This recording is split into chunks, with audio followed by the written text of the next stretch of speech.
Happy Thursday, hey, everybody. It's the Sean O'Connell Show on ESPN 700 and 92.1 FM.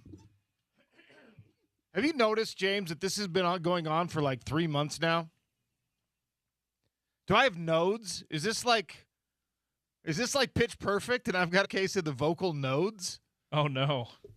Yeah, I have noticed that. I have noticed it with myself the same time too. But I'm also, I've got something that makes me have to clear my throat all the time anyway.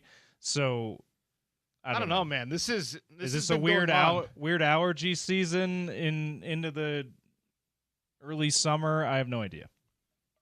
Now, there was a time I was doing the intermittent fasting thing for about a month and a half, where I would not have eaten anything before I came into the studio. I was like, all right, maybe there's just like some buildup because I'm not chewing and swallowing and clearing out my throat that way. But that's not the case now. So sorry if you have to listen to me going. But we're happy to have you on a Thursday. Gordy Chiesa is going to be here for an hour. We've got a lot to talk about in the association, even though the season is over and the New York Knicks have won. The Utah Jazz obviously have some decisions to make and some conversations that need to be conducted with Walker Kessler, his representation, Keontae George, his representation. Credit to Walker Kessler for kind of taking control or retaking control of the narrative here. Walker Kessler, I think, saw the conversation getting away from him and maybe even from his agents yesterday with the, he's denied the extension. Is he happy? And he made sure to take to his own social media and make the point that he's always wanted to be in Utah. Now, last season, he also said, look, I'm frustrated with the delay on these things, but I'm not going to talk about it during the season because I don't want to be a distraction during the season. Walker Kessler's got a really good head on his shoulders. Walker Kessler is that dude who you want in this organization. There's obviously a gulf between his expectations for pay and the Utah Jazz willingness to pay.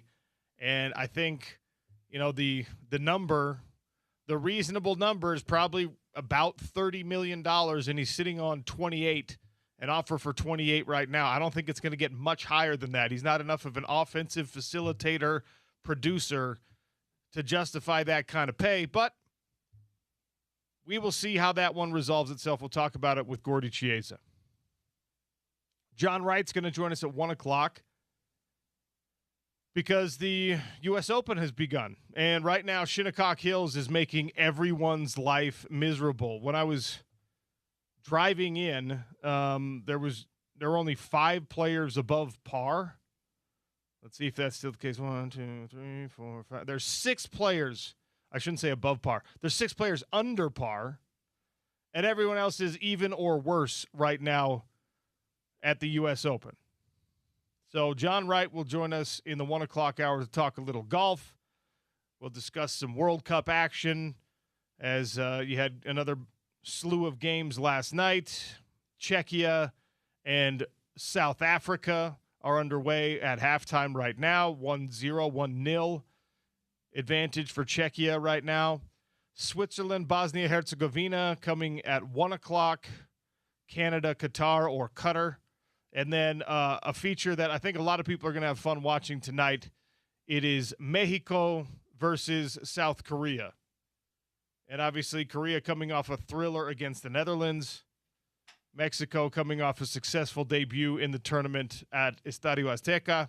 So that should be a fun one in group play later tonight at 7 o'clock. OC, my Czechia squad picked them to win the group. Okay. You did not pick South Africa. You picked South Korea, so you're hoping for a big one, a big win over Mexico later. Careful, don't say that too loud. We have a lot of people in the building that are rooting for Mexico. That's a good point. I don't want it to be known. Shout out to Connoisseur Media, Spanish stations in the building. Connoisseur Media, I don't want them to know that I'm picking against them. Also Bryce Larson is wearing a Mexico shirt today. So I talked to him because he's been wearing. You've seen him in his Spain kit before. So I'm like, wait, how many kits do you have? And he's like, you mean just national teams? I'm like, yeah. He's like, All of them. Spain and Mexico. He's like, I have a U.S. men's national team jersey, shirt, but it's not a jersey. And then he's got a couple of club teams that he has kit for.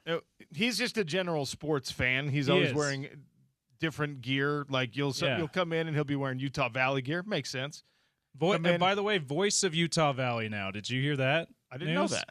So Jim McCullough, the great Jim McCullough, he's no longer the voice of UVU basketball. Bryce Larson's taken over for him this coming season. So shout out to Bryce Larson. It's amazing. That's wonderful. And Bryce is great. If you never listen over on our sibling station, I encourage you to do so during the Dan Patrick commercials or whatever, Rich Eisen commercials or whatever. Pop over there and listen to the fellas. Bryce and Bianucci, the official name of the show.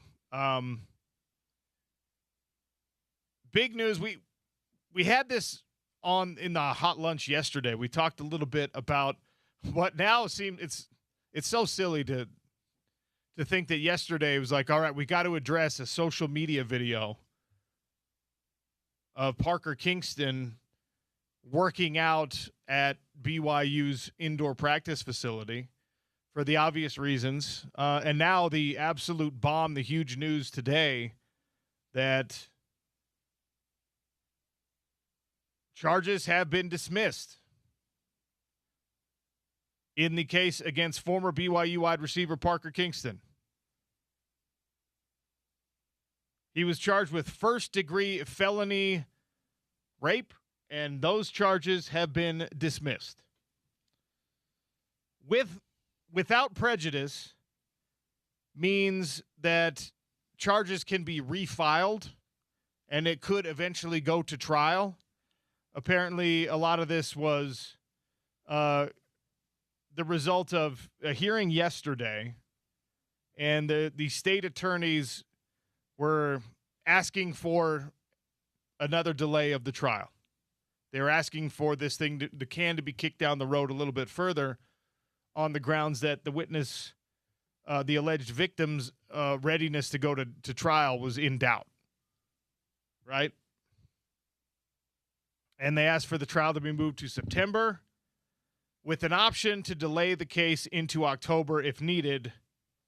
Obviously, Parker Kingston's defense said, no, we're not going to agree to that. This is something we want to get resolved right now. Parker Kingston's future at BYU is certainly doubtful at best, but there are other schools in the country that want his services if he can get out from under these charges. And for now, as of today, he is no longer awaiting trial for a very serious felony accusation. He is now, as we always have talked about, he is innocent until proven guilty. There's not even going to be a trial to prove his guilt. There is, of course, the prospect of refiling the charges, and there's the prospect of a civil matter, much like the Jake Retzlaff case, to come out of this, even if the criminal charges don't happen. But a lot of that is going to be based on the alleged victim, obviously. And if the reason that this thing is not going to trial in July 6th was supposed to be the date, if the reason that it's not going to trial now is because of a lack of readiness on her part, then I don't foresee a situation. It doesn't make sense to think that, well, there will be a civil trial anytime soon.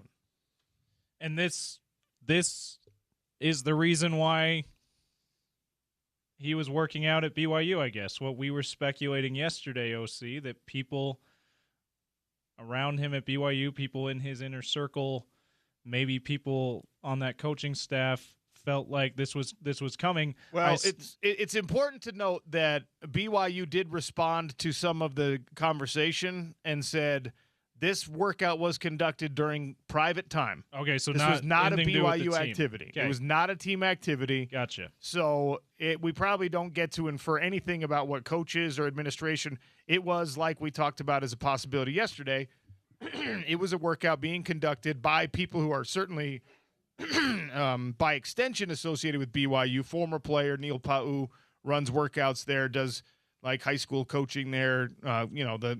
the little 7-on-7 camps, things like that. And his teammates are just like, there's no, I want to make sure I phrase all these things correctly. There's no rule against fraternizing with someone who is about to go on trial. There's nothing, there's no violation of an honor code by association. Which, thank goodness for that. Yeah. And also by extension BYU, because they're allowing it to happen in their facility, but we'll leave that aside and say the statement that they issued was that nobody was aware. Oh, they weren't aware that BYU official, the official Royal BYU was not aware that Parker Kingston was working out. And then in the statement was they will, now that they are aware, it's been handled accordingly, which I interpreted to mean he's going to be asked not to come back to the facility anytime soon. And then one day later, not even 24 hours later, we get the news that the case is dismissed, which obviously changes everything. Obviously opens up now a lot of the conversations we had yesterday and the day before about the propriety, whether or not it's okay for or optically from a PR standpoint, it's all right to see that. Now all of those, I mean, the charges have been dismissed. The case is dismissed. It doesn't mean nothing happened. It doesn't mean in reality, innocence or guilt will ever be established from a legal standpoint. The only two people who know exactly what happened are Parker Kingston, who has denied allegations vehemently, and the alleged victim, who is, according to all these reports, not ready to take this to trial. And the state has doubted she would be ready to do so even in September. That's why they asked for a possible continuance into October. So infer what you will on that. I'm trying not to infer anything based on that. But then instead of being a criminal story, instead of being a legal story, this news makes this now again a sports story. It does. And I will just say, even though a day later the charges were dismissed, I still think it would have been better for his team that's working him out to just wait till they're dismissed to even step on BYU's campus like that, post any videos of you working out. Just wait a little bit. But anyway, move on from that. A very, very close friend of mine and I were having a conversation. We were working out together last night. We were having a conversation about this exact thing. He's a devout member of the LDS Church, and obviously I'm not. And we were talking about the optics for BYU, and we were talking about the optics for other players that are associating with him and stuff. And you start to question sort of the lines that are drawn when it comes to friendship, to team culture, things like that, based on this sort of thing.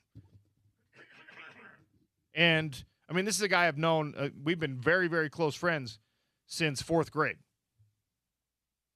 And, the question is basically, the hypothetical is, well, if you were awaiting trial for this accusation, would I still hang out with you?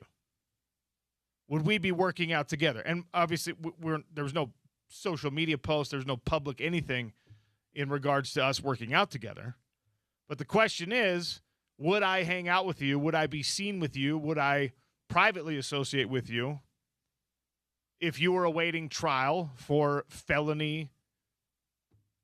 I'm trying not to say the word in case kids are in the car.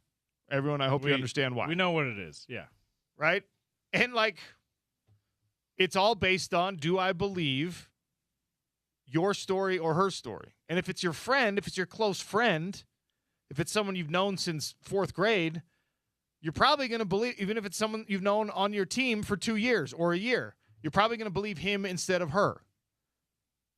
And there's a lot of problems with that in many, many, many cases.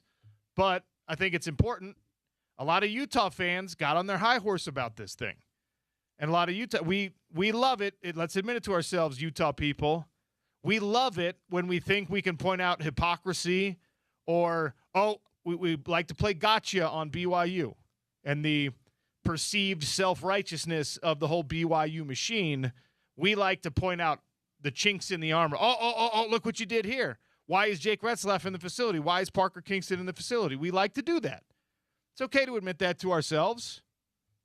We like to pretend we know something you don't to the rival school and to the rival fan base that is, interlaced with this morality and religiosity and all that kind of stuff. We like to do that.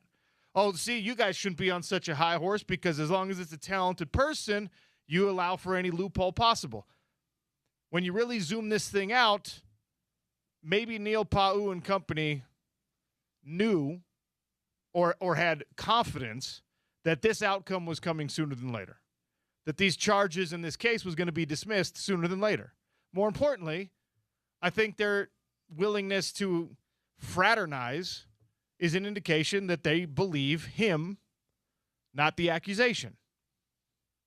And look, when this story broke in February, I was having spirited discussions with my own wife about it. Because my tendency, because of maybe some, I don't know, twisted sense of chivalry, my tendency is always to just be like, oh, bleep that dude. I automatically hate that guy. And my wife was more like, well, hold on.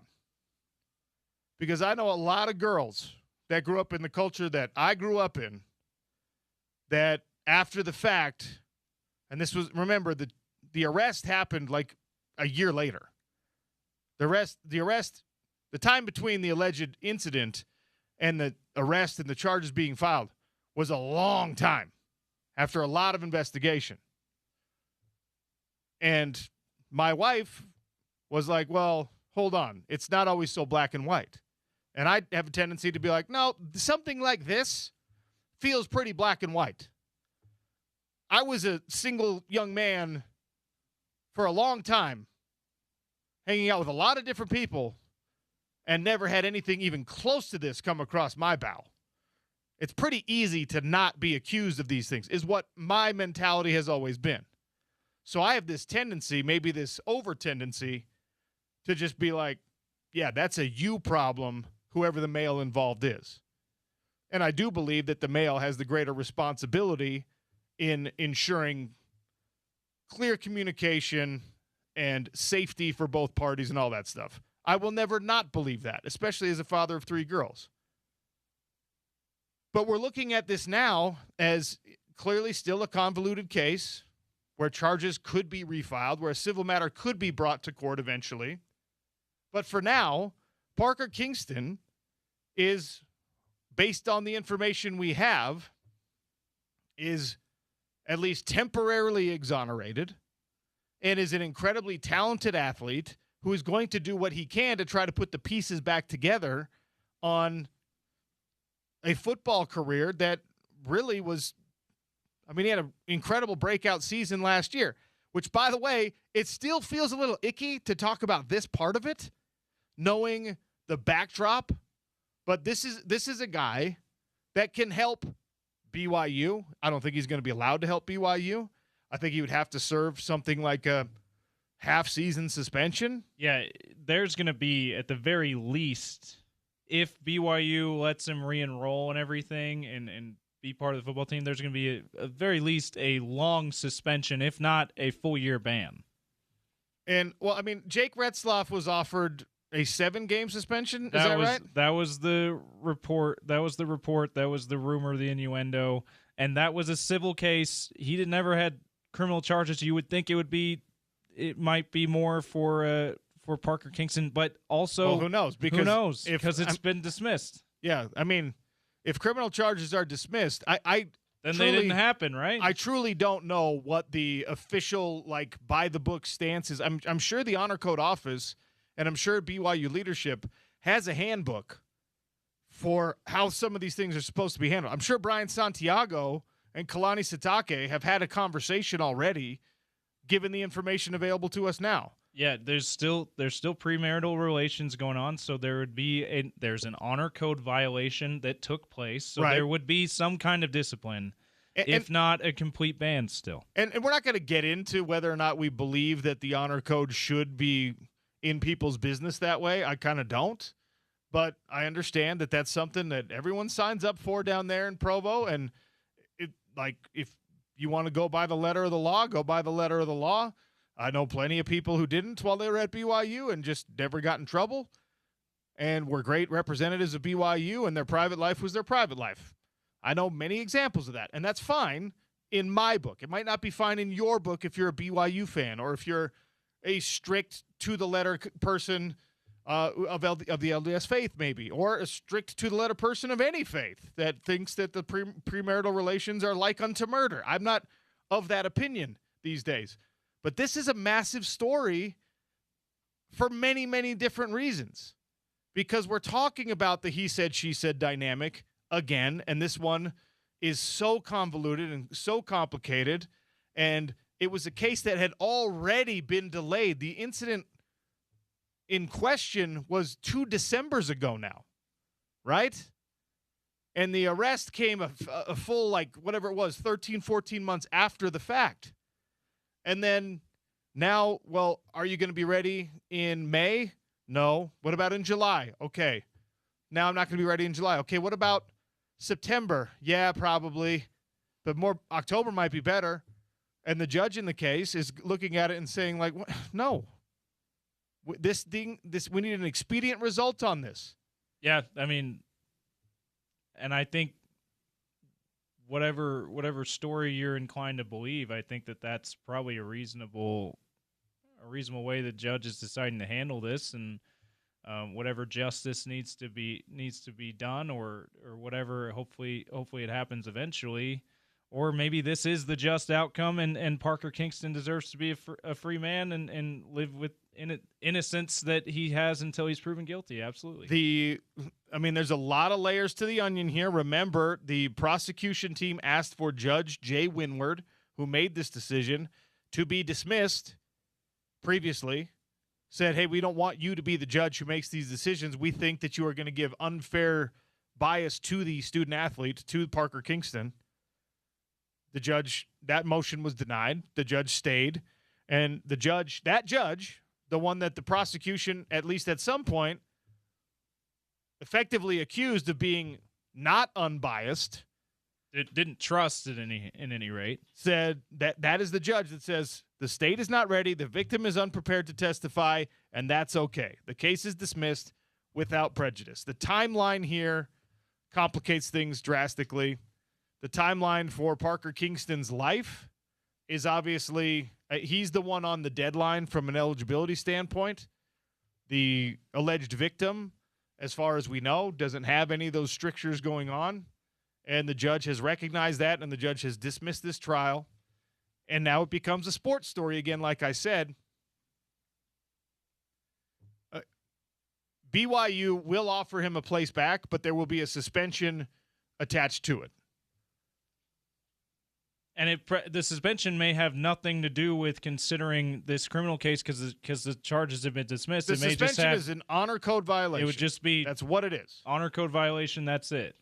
From a legal standpoint, I don't think the athletic department or BYU football or whoever the decision maker is, I don't think they can say, we're suspending you based on charges that are no longer levied against you. It has to be on the honor code violation. And of course, we know what that honor code office has typically done in cases like this. We have a good example of the Retzlaff case and the alleged offer there. You're going to have to serve a suspension for the majority of your season.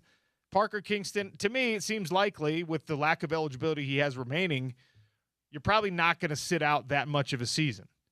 Although BYU has incredible high hopes for a Big 12 championship that just got that much better because there's no Brendan Sorsby at Texas Tech, right? So maybe he's looking at it and going, well, geez, I started this with my guys. I'd like to finish it with my guys, even if I have to serve this suspension. If you're Utah, do you want him? That was my first thought. I don't know. That's going to be a tough decision. I don't think Morgan Scalley should touch this with a 100-foot pole. Yeah. Your wide receiver core, we think, is pretty talented. More talented than in recent years. And far more important than that, you are a first-year head coach. And the tone that you want to set in your program, the culture, the RSNB culture, what you want is rule followers.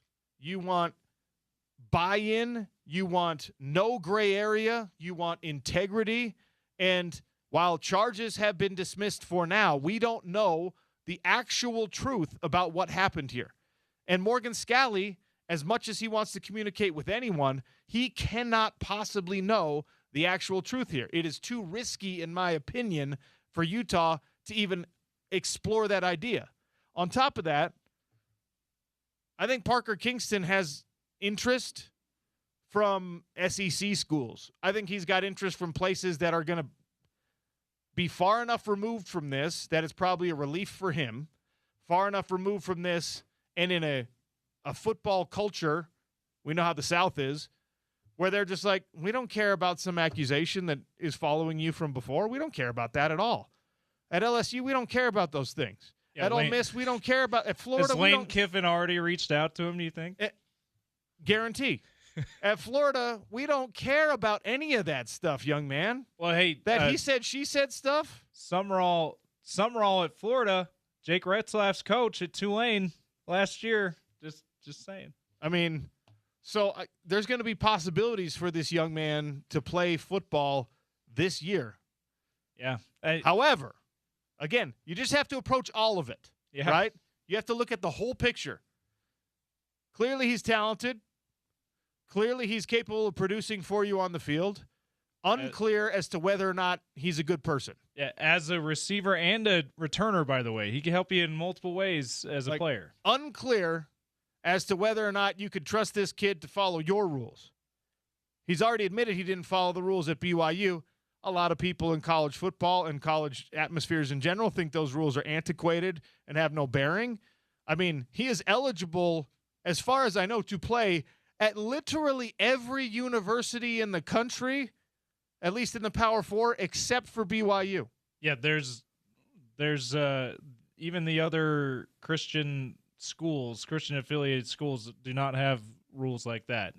Certainly in the Power Four. I mean, this if his defense is the truth, and again, we don't know if his defense is the truth, and it was a consensual encounter that got communication crosswired, that is not grounds for dismissal at any other university. Yeah. It just isn't. I think the only other university it might be is Liberty, and that's not Power 4 football. Right. Like Notre Dame has a similar sort of like, hey, follow the commandments, kids. It's not enforced. Yeah. It's not something, there's no office of enforcement for it like there is with the Honor Code office. And I have to give credit where it's due. The Honor Code office has been out of the public eye for the most part in a lot of cases. They handle things privately a lot more than they used to. And that is better because these are college students we're talking about. When it's a high-profile case like Retzlaff was, like Parker Kingston is, now we're talking about something unavoidable. The Honor Code office has to be visible here. But this story, if you're a coach, right, Utah, I'm going to scratch off the list. I don't think Morgan can afford it. I think as a first-year head coach, it makes no sense for him. I don't think you do it, even if we're talking about, like, Arch Manning. I think you just say, no, sorry. We can't touch this with a 10-foot pole. We cannot. If it wasn't the University of Utah, if it was a different state that that BYU's main rival was in, there might be more wiggle room there, but I agree with you. Like, you're in the same area and you're who you are, Morgan Scalley. You got to let that guy go somewhere else. I'm really curious what I mean. Arizona State, Kenny Dillingham, right? They're acutely aware of how talented Parker Kingston is down there, right? Kenny Dillingham has some resources and is aggressive in these matters, but is Arizona State far enough removed? There's a huge Mormon community down there. I think they are, though. There's a huge group of BYU supporters down there. Is it far enough removed? Again, in a lot of these cases, the only question that they need answered is, are you talented enough? Yeah. So this is a resolution of sorts, but it is not a final resolution because of the possibility of a refile, the possibility of a civil case being brought. And I think the last thing I want to say about it before we take a break and get to Gordy Chiesa, who's with us for the next hour, I think for me, I'm not a head coach in college football. I'm not a team captain in college football. I never was. I'm not a position coach in college football. I need to believe his side of the story before he comes and is part of my team. Regardless of the technicalities, regardless of the legalities, regardless of the fine print, if I'm interested in his services as a wide receiver, if I want to give him a second chance, because if he was falsely accused, that is a crime in and of itself. That is horrific mistreatment of a human being if you put that evil on somebody when they don't deserve it. An accusation like that can permanently ruin a young man's life. In Parker Kingston's case, it at least temporarily derailed his life very significantly and might still do so further. But if I'm anybody who has any interest in associating with this young guy, hiring him in the future for a regular job if he doesn't make it to the league, I need to be able to sit down with him, listen to the story, give me the truth, give me every single detail, let me read the testimony of your victim, let me cross-examine you based on that. I guess there is no testimony, but police reports. And maybe you meet with the prosecutor in this case and get the details from the other side there. Like that, before it becomes a full sports story for me, I have to believe in the player being innocent. If I don't believe that he is, beyond a shadow of my own doubt, as if I were a member of a jury of the peers, I don't want that guy on my football team. I don't want that guy anywhere near my football team. And this is something that is lost in the sports culture all the time. If the legality is there, if the technicality, if the boxes are checked from those standpoints, there's been a lot of cases in which coaches, teammates, universities are just like, oh, from a legality standpoint, we're covered. That's all that matters. It has to matter more than this, especially in cases involving these types of charges. But that is the biggest news in the state of Utah today on the sports front, that the Parker Kingston story went from being a criminal story to now being a sports story again, because the case has been dismissed without prejudice, which means charges could be refiled at a later date. And there's always the matter of a civil trial. But if the alleged victim, as is reported, was not willing to or able to testify anytime soon, unlikely that that would be coming up in the foreseeable future. And I'm talking about during this upcoming college football season, because they were looking to kick the can into October. Season's most of the way over by then. I'm going to take a quick shower during the break. I don't like talking about that kind of stuff. Makes me feel weird and icky. I don't know if I handle it right. I always question after those types of conversations on air whether I said the right things, whether I've expressed my views clearly. I believe that we all have a duty, especially men. We all have a duty to protect women no matter the age. And let that be the final statement on it. Gordy Chiesa joins us next. It's parade day in New York City. The drama with Walker Kessler, an upcoming NBA draft. Lots to discuss with our resident guru in the association. Sean O'Connell Show on ESPN 700 and 92.1 FM.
Oh, welcome back to the Sean O'Connell Show, ESPN 700 and 92 on FM. Welcome in, Gordy Chiesa, brought to you by Aladdin Industries, your Utah Velux dealer. Hi, Gordy. How are you? Sean, I'm doing well. I'm looking forward to next Tuesday. For all the listeners, that's the NBA draft, the first round. And next Wednesday will be the second round. And it's held in a Barclays Center in Brooklyn. And everybody's going to be there involved. And it's going to be a wonderful night for Jazz fans and for NBA zealots. You ever been to Shinnecock Hills, Gordy? That's in Long Island, right? Yeah. Yeah. The answer is no, I've not been there, but I know of it. I've passed it many a time, Sean, when I was in crazy traffic jams on a thing called the LIE, the Long Island Expressway, which is the world's biggest parking lot. I have been on that many a time for my PFL duties, going from Queens in the airport Correct. all the way out. Yes. But Shinnecock Hills, the U.S. Open host course, is dominating the golfing field right now. Yes. Only 4 guys under par, close to Gordy's old stomping grounds. But we brought you here to talk basketball, not to talk golf, so my fault on the weirdest side. Let's start with the thing that's top of everyone's mind here in the state of Utah. Walker Kessler and the Utah Jazz yet to reach an agreement. Reports out there from Tim McMahon and others that they're still pretty far apart, despite the 5-year, $140 million offer from the Utah Jazz. Walker seemed like he wanted to clear the air a little bit yesterday, took to social media and posted. I'll just read exactly what his post said. I've seen what's being said. I want it to be clear. I've always wanted to be here. I love this city, these fans, my teammates, my coaches. That's real to me. You don't grow roots where you don't want to be. So Walker Kessler making it clear that he loves Utah. He wants to be in Utah. That doesn't mean he's going to take a significant discount below what he feels he's worth to stay in Utah. However, I think it's a vote of confidence that something will get done between these two parties, and I wanted your thoughts on the matter. Absolutely. So the first thing is that this is all agent talk. His agents, Aaron Mentz and David Spahn from CAA Sports. They also represent Jaren Jackson. So in Jazz basketball, it's very possible next season that Walker Kessler and Jaren Jackson, the starting front court of the two big guys in Utah as far as bigs, have the same agency. That's all part of the drama. And off-season, the agents drive the dialogue. We notice that the team never talks about their own assets, meaning the players, and that Walker Kessler on social media made that point. The Jazz offer is absolutely the baseline, and it's more than fair. For the listeners right now, Walker Kessler was offered 5 years, $140 million total, which comes to $28 million a year. If that happened, that would be the largest figure ever in the history of NBA basketball, meaning the largest contract for a center who never made the All-Star team. Sean, 28. The largest ever for a center never to make an all-star team. That's Walker Kessler, his 5th year. Walker Kessler is homegrown, meaning the Jazz drafted him in good faith. Next year starts his 5th season in the NBA. What happened this year, he got hurt. Torn labrum on his right shoulder, which is a shooting shoulder. He played well in those 5 games, 14.4 points per game, 10.8 rebounds, and 1.8 blocks. So that's the baseline. They're going to keep negotiating. Remember, he's a restricted free agent. So the Jazz, I'm sure, have offered this, and they're going to wait totally until someone gives them a different offer, then they're going to counter it. Once there's another offer by another team that the Jazz have 48 hours after they've received the offer to match or move them on or sign and trade. So that's the math of it, and also the arithmetic of it, and just the dynamics of it. So it's all agent-driven. Walker Kessler wants to be here. The Jazz want him. The Jazz don't want to overpay dramatically on him. Hey, we love you, dog. However, we don't want to give you $45 million a year. And that's any business. So, again, how do you view it? If you're the player, it's different. You're the agent, it's absolutely different. And if you're the team, it's different. And if you're the point guard of a team, hey, we want this guy on our roster. So we were going through the top center salaries in the league yesterday. Sure. And the $28 million a year basically puts him I think we decided it was 10 or 11 for centers. Sure. He would be right behind Isaiah Hartenstein. And I wonder how much pardon me. I wonder how much of this is just comparative, right? You're looking over the fence at what somebody else has, and you're going, wait, I'm better than Hartenstein. My ceiling is higher than Hartenstein's. Porzingis is right around $30 million a year. You might think, well, I'm better than Porzingis, more valuable to my team than Porzingis also. How much of that goes on with player agents and, of course, the precedent that has been set in the league with other guys playing that same position? Paramount. And that's what we're talking about right now. Hey, if I'm the agent, my client is better and more potential, and you guys have drafted him versus the next player either above or below him as far as in a salary structure. So it does matter. So Hartenstein, so here's the question with in the Jazz point of view is that this guy is part of our future, and Hartenstein helped the Thunder win a championship in 2025. And we think that Walker Kessler can help us also be a championship-type team with also his trusted sidekicks, and that they're going to negotiate in good faith. The Jazz are going to sign him, and so will Walker Kessler. The question is for how much money. It's all that, it's all that debate right now, and it's all push and pull how it all plays out. Again, you never want a player that you like and you nourished, meaning you drafted him and helped develop him, walk away. So it's going to happen. Remember, the rules are he can sign right now as far as the contract, but if they wait until someone offers them, it'll be roughly on July 5th, which is July 1st starts the negotiation of all the other teams as far as giving them an offer, and July 5th they can start as far as making it official. So it takes time. All right, we're going to do our best to stay on clock. The number offered now, $28 million per year, average annual value on this contract. Obviously, he and his agents, especially his agents, want a little bit more than that.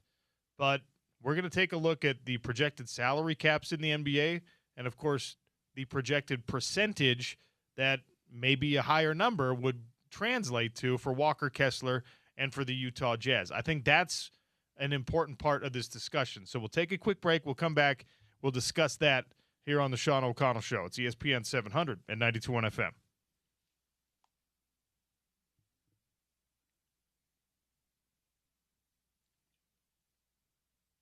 Yeah, this is all gamemanship by the agent. Walker Kessler wants to be here. He's going to play. He's a starting center, and he's good.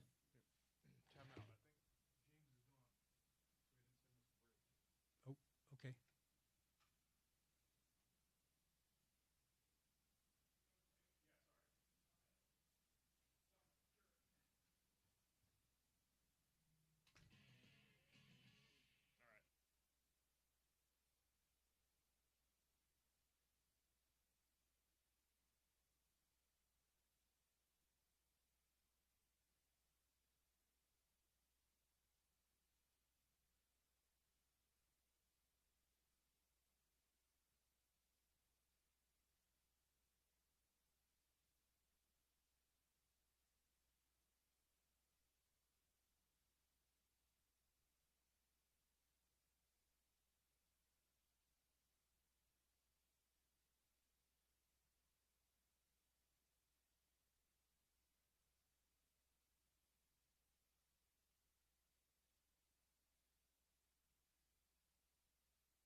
Sean O'Connell, Gordy Chiesa here for the next little while on the Sean O'Connell Show. Gordy, what's Sean, on your mind? You know why I'm playing this song, Sean? Because of you and because of the World Cup.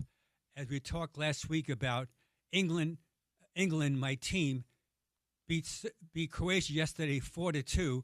And this is the clash from England, one of the first ever political bands in the early 1980s. So, Sean, let's rock the cash bar. Harry Kane with a great game for England yesterday. 2 goals.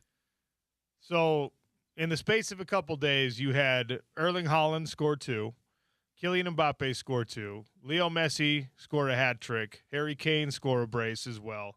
Some of the top players in the world, and Cristiano Ronaldo didn't even have a shot on frame. Who would have thunk it? Actually, a lot of people did. Did you hear Taylor Twellman on the Rich Eisen show this morning? Just gloating about his predictions. He's been talking about how Ronaldo's past it. 41 years old. Anyway, that's a World Cup discussion. We'll have that another time here. We've got Gordy Chiesa in studio, and we were talking about the Walker Kessler thing. There's a math equation that you have to consider here when it comes to the salary cap, when it comes to luxury tax aprons that the Utah Jazz do not want to play with, and when it comes to the contracts that you're already obligated to pay to Jaren Jackson Jr., who's making almost $50 million next year. Lauri Markkanen making, $46 million next year. And a salary cap that's going to be, 173, I think? Yes. So the math stops mathing if you overpay Walker Kessler. His agents know that. To some extent, he has to know that.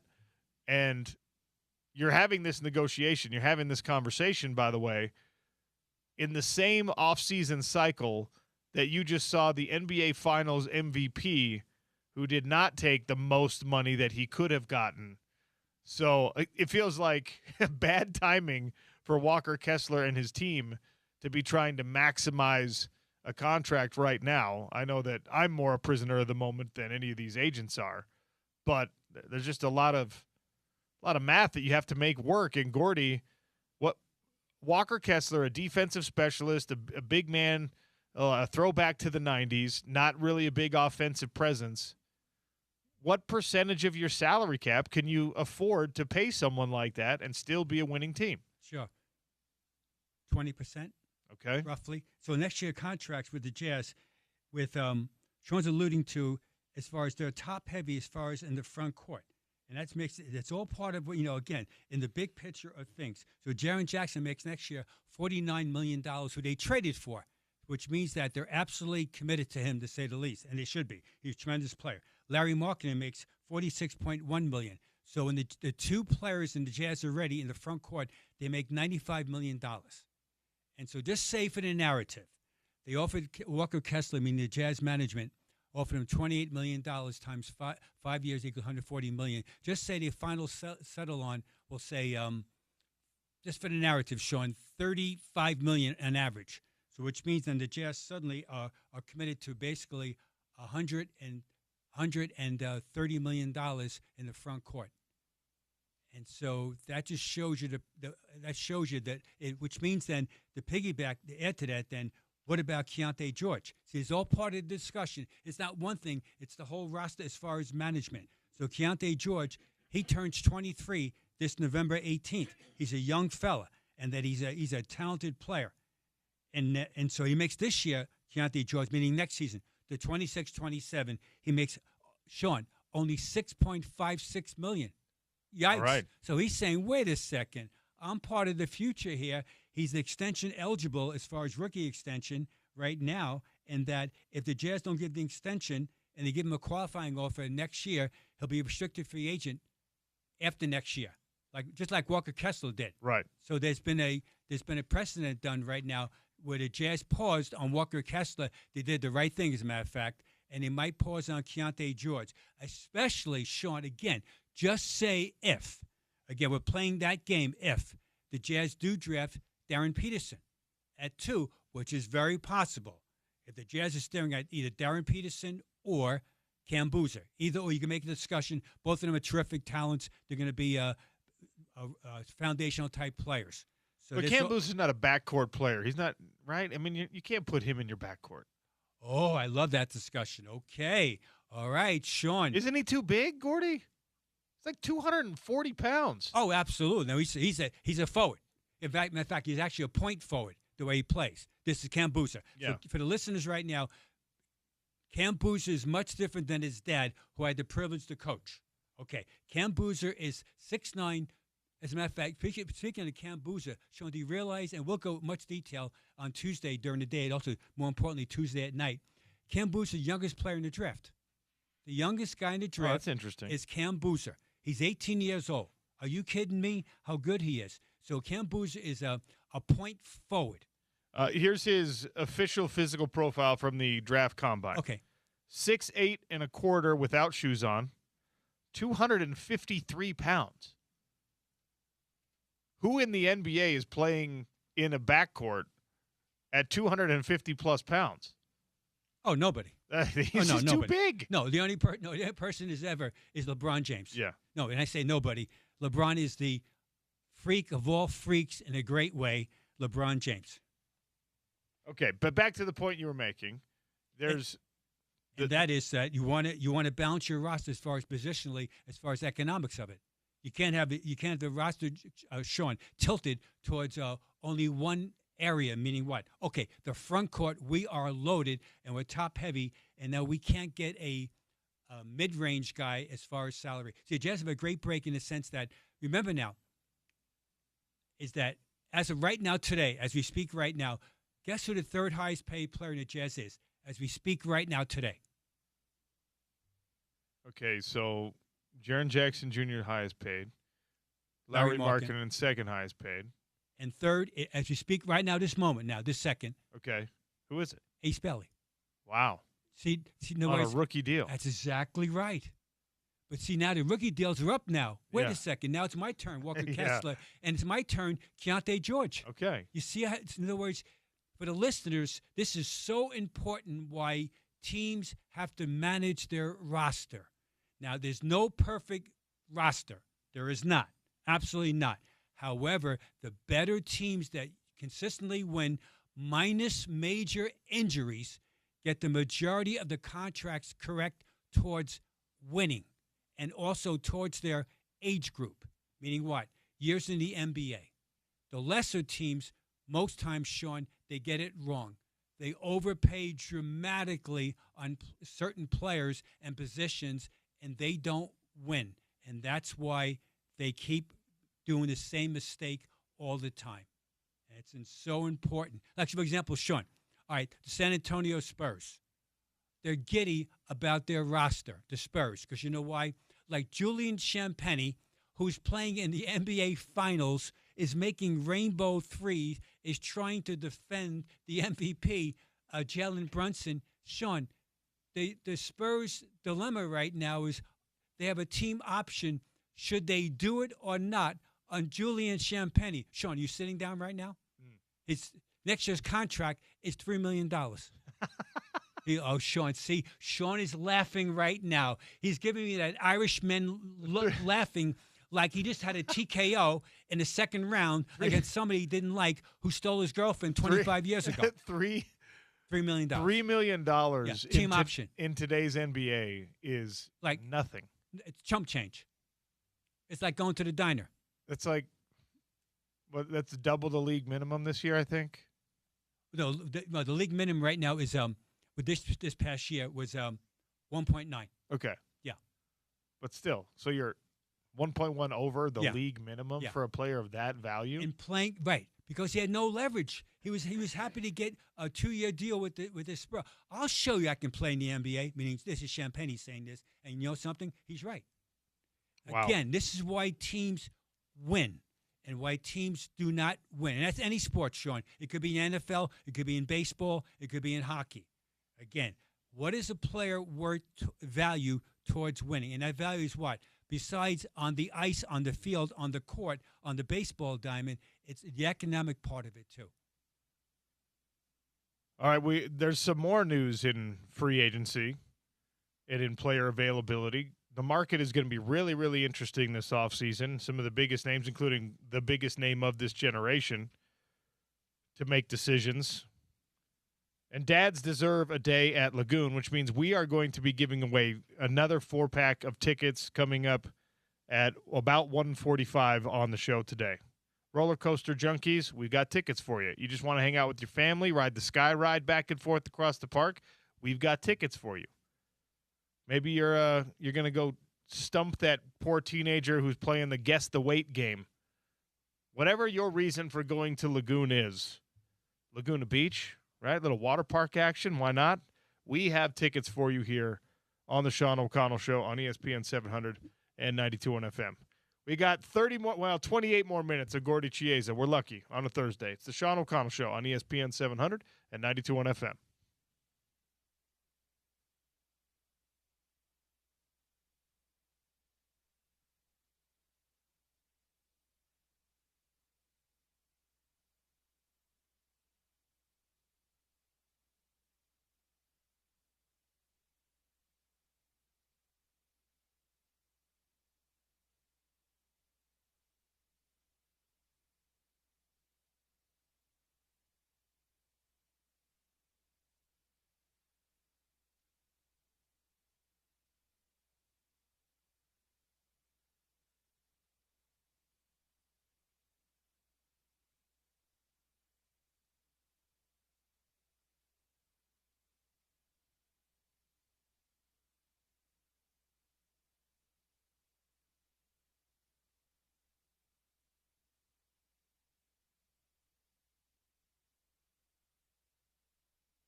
Welcome back to the Sean O'Connell Show. Hour number 2 begins on Thursday, still with Gordy Chiesa in studio with us, brought to you by Aladdin Industries, your Utah Velux dealer. NBA draft coming up. Jazz, of course, holding on to the number 2 pick. And there seems to be at least a little bit of debate about whether or not Washington is going to have A.J. DeBonsa or Darren Peterson on their radar. We know that Darren Peterson wants to go to Washington. But the Utah Jazz will be making a pick, and as it has been established, if they think that the right move basketball-wise is Darren Peterson, they kind of don't care if he wants to work out here or even if he wants to be here. They'll figure it out after the fact. But Gordy and I were talking during the break, and he has – it's not his official list today, but he's got a little ledger of the most impactful draft picks that this Jazz franchise has made, and I want to hear this list. Yeah, his list right now is that we have 2 lists today, but this list about the draft and how it impacts the organization and where a guy is picked. All right, so this is the all-time Utah Jazz impactful draft selections, and the catchword is impactful. All right, number 12, Ace Bailey. At number 12, he was the 5th pick of the draft in 2025, and my instincts tell me that he's going to go in this list go down much further each passing year. And let's not forget, with Ace Bailey, he had a very well-played rookie season. He turns 20 this August 13th. So we're talking he played at the first-year level with the Jazz and played well at 19 years old. Number 12, Ace Bailey. Number 11, Brian Russell was the 45th pick of the draft in 1993. At 45, he was the guy that was trying to slow down Michael Jordan in the playoffs, and he had a tremendous Jazz career. Number 10, Andre Karolinko was picked number 24, became an all-star with the Jazz.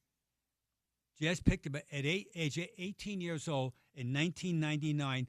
Jazz waited 2 years to go from Russia to America, and he became a Jazz stalwart. Number 9 all-time. Tremendous player, Paul Millsap, picked number 47 in the draft in 2016. He played for the Jazz for 7 years. That guy played bigger than 6'8". He's a tremendous player in Jazz basketball. Number 8 all-time impactful, Gordon Hayward, became an all-star with the Jazz in 2010, drafted at number 9. Number 7, 4th-round pick. In 1982, the 4th round, meaning 72nd overall, he became the 2-time Defensive Player of the Year. He was an all-star, talking about Mark Eaton. Number 6, Darrell Griffith was the 2nd pick of the draft in 1980. He played for the Jazz for 11 seasons. He was Rookie of the Year in 1981. Number 5, nickname was D. Will. Darren Williams became an all-star in 2005, was drafted at number 3. Number 4, all-time impactful. He's picked number 27 in the draft. Back in 2013, yes, Rudy Gobert became an all-star. With the Jazz, 3-time Defensive Player of the Year. The 3rd best ever impactful pick by the Jazz was Donovan Mitchell. Back in 2017, was the 13th pick of the draft. He became a multiple all-star. The 2nd greatest impactful player, and you can debate this, 1-2, 2-1, it's irrelevant. Both these guys were absolutely great. Karl Malone, pick number 13 in the draft back in 1985. Are you kidding me? And number 1, pick number 16 in the draft, 1984. Both John and Karl became Hall of Famers. John Stockton is the most impactful player. So again, we're not talking high draft picks. We're talking guys. One guy was 47. One guy was 45. One guy was 17. One guy was 27. One Hall of Famer was 16. One Hall of Famer was 13. So it shows you that you get it right. Sometimes you got to become generational players. And that's what they're looking for with the number 2 pick in this upcoming draft. Very much. You kind of have to get it in this draft especially. Oh, in this draft, there is no absolute consolation prizes. 0, none. The top 4 guys with development and with usually strength. See, most of these guys, because they're 18, 19 years old, minus Boozer, who's a man already at 6'9", 255 at age 18. Yikes. What were you, Carlos, what were you feeding your son? What were you feeding him? What were you feeding him? Yikes. However, most guys, Sean, usually, just generally speaking, I call them, Sean, they have high hips and they're leggy, and that their body frame is angular, and they've got to get muscle mass with their chest and shoulders, just generally speaking. So these guys are 18, 19 years old. So the top 4 guys are absolutely going to be ready eventually. They have all-star level talent as young people once they get stronger. And again, let's reinforce right now the top 4 guys: AJ DeBoncer, Darren Peterson, Cam Boozer, Caleb Wilson, who's this jumping jack, unbelievable young fella, talent from Carolina. And the next 2 guys, and 5 and 6, are very good also. Keaton Vogler from Illinois and Darius Acuff from Arkansas. That should be the first 6 in whatever order. We'll find out during the draft. But all 6 of those guys are absolutely tremendous young fellas and talent. And Sean, I am geeked about it. Gordy, some other news around the association. Trae Young is declining his player option, so that makes him a free agent. The Wizards are still the front runners to re-sign him, but it opens up the market for Trae Young, and obviously they're holding on to that number 1 overall pick as well, so they want to get this right and add a talented rookie, a Peterson, a DeBonza, to an already pretty loaded roster. You don't want to lose Trae Young in this situation. Are the Warriors at risk of somebody else having a better offer for Trae Young? It's unlikely. In other words, he opted out to get more years. Yeah. Yeah, we're going to find out. But he opted out to get more years on his contract. And, Trae Young is, again, I call him a lightning rod point guard. He's got talent, and at age 27 now, is he mature enough to lead a team, or it's still all about him? I'll put it in context. Sean, just generally speaking, if your point guard is moody, the whole team is moody. Sean, if your point guard is erratic, the whole organization is erratic. Sean, the guy selling hot dogs in the 27th row, he's erratic right now because the point guard's erratic. Sean, the guy selling sales in the trying to sell stuff for the organization, he's erratic because the point guard's erratic. If you get my drift. So the point guard is the second most important position in professional sports, and we know number 1, Sean. No, it's not even close. NFL quarterback. Without a quarterback, you do not have a franchise. You do not. In basketball, if you don't have a point guard or a guy that plays like a point guard, in other words, right now the definition gets blurred right now. There's very few old school point guards. However, guess what? In the last 5 minutes of every playoff game, the question always is, who's the point guard? I can assure you, when the Knickerbockers beat the Spurs, the point guard was, guess who? Jalen Brunson. I'm positive. He was the point guard. So people always say, well, basketball right now is positionless until what? You get to the playoffs, and guess what? Who's your point guard? And then you know. Then you know, because then why? You get exposed, your lack of what? We should have passed the ball to Wemby instead of what? Giving the ball. So, example, the Knicks beat the Spurs. Part of the reason why, not total, but part of it was because Brunson's a better point guard than De'Aaron Fox in the last 5 minutes of most of those games. Is that a fair adjustment? Well, yeah, I think so. I mean, the results speak for themselves. Absolutely. But I would have said that even before it happened. Yeah. I would have said that. And For that sure. just shows you the value of it. So in jazz basketball, as far as in this market right now, getting that point guard, Keontae George he's a guard. He can pass the ball. He averaged 6.4 assists a game, which is really good. All right? He's a scorer also. But the question, as always, is that as a point guard in the NBA, you've got to get your other teammates involved in the rhythm of the game. And so every once in a while, instead of taking off and beating your guy one-on-one to get 2 feet in the paint, which is commendable, and you want to do that, Sean, you make an angle dribble to get the ball to someone coming off a screening action, to get that guy who hasn't shot the ball in 5 or 6 trips down the court. They try to hit him in space to get him going mentally, physically, and spiritually, so which means now he'll be able to play better defense down the floor. He feels more involved, and he'll crash the boards more offensively. Gordy, this is a complete left turn here for you, but I like left turns. This is. How'd you know, Sean, my driving habits? This is the place. How'd you know? You saw me driving? We could tell by your incredible accent that you've got your New York roots. Oh, I love it. And the championship parade, the New York Knicks championship parade. Very much. This morning. If you're setting yourself up on the parade route, a guy who knows the city well. Yes. Right? Where are you going? Are you Battery Park? Are you going right there down the Canyon of Heroes? Where would Gordy Chiesa want to set up his little lawn chair to get into this parade? Oh, the canyons, absolutely. And Sean, I would pay $1,000 to someone to sit in a lawn chair a day before. There you go. I would pay a guy $1,000. $1,000 to save your spot. To save my spot. That's awesome. Yeah, I would. Without any hesitation. And then also I give him some Starbucks. All right, if he had to, whatever he had to do to keep my spot on the thing. Remember now, they fence you in, and once you go, you can't get out.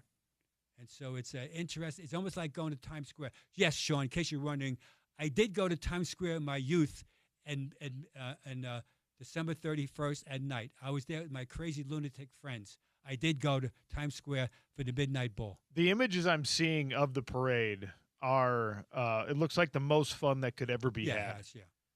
And you love to see that because obviously after the closeout, after they won in San Antonio, there was a little bit of tomfoolery. There was some vandalism. There were some shenanigans.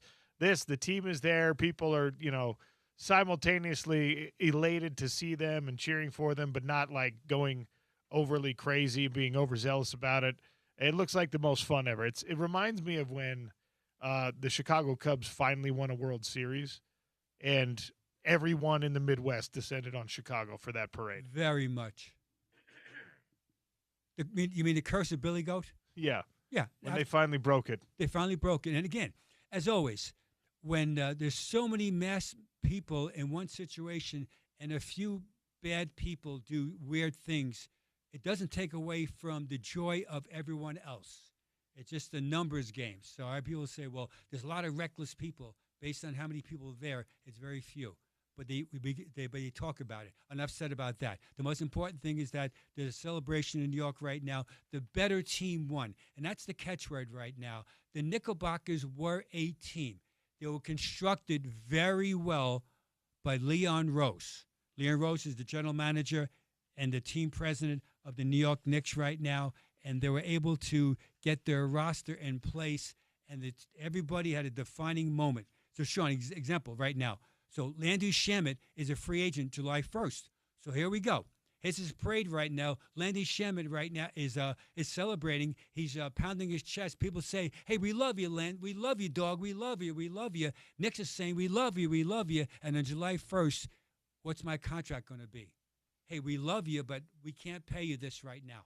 And that's where it gets so interesting. That's why, Sean, it's so hard to repeat, because now players want to get compensated based on winning, and that they should. So the question is how much. And so again, here we are. They're celebrating in New York, downtown New York. It's a love fest. Hey, it's wonderful. And now, for the last 8 years, Sean, there was a parade in the city of those teams, and guess what? It didn't repeat.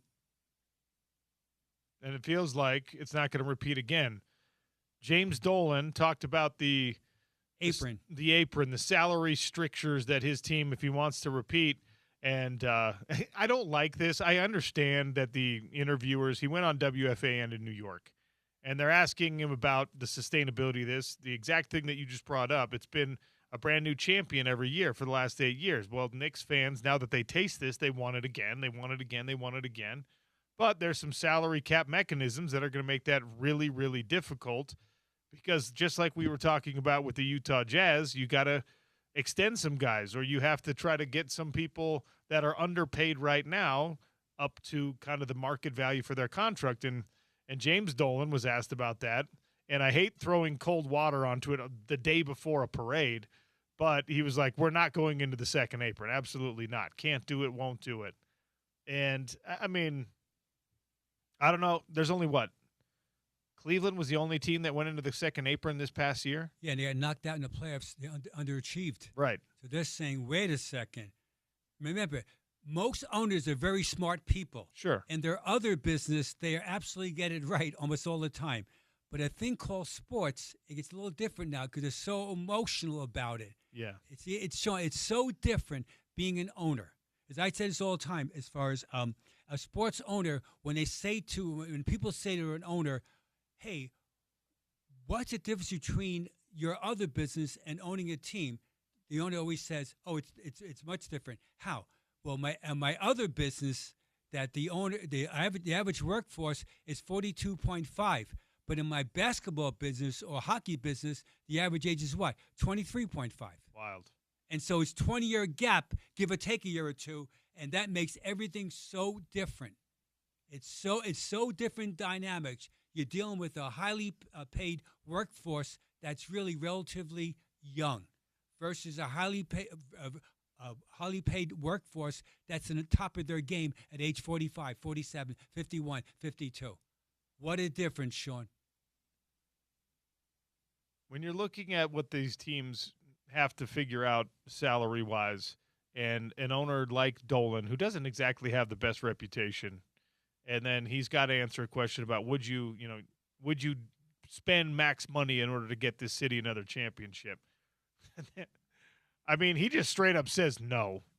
Which, why hurt the feelings of your fans while they're still celebrating a championship? But the other thing about this is the reality. He can now be a lot greedier financially than he was because you get like a 10-year leash now that you've won a championship. In every business, right? Your franchise delivers a championship to the fan base, the first one in 53 years. You now have like probably a decade of skating by however you want to skate by because you're like, yeah, but remember that 2026 championship we won? Remember that 2026 championship we won? I mean, the Utah Jazz, if somehow this Utah Jazz franchise delivers you an NBA championship,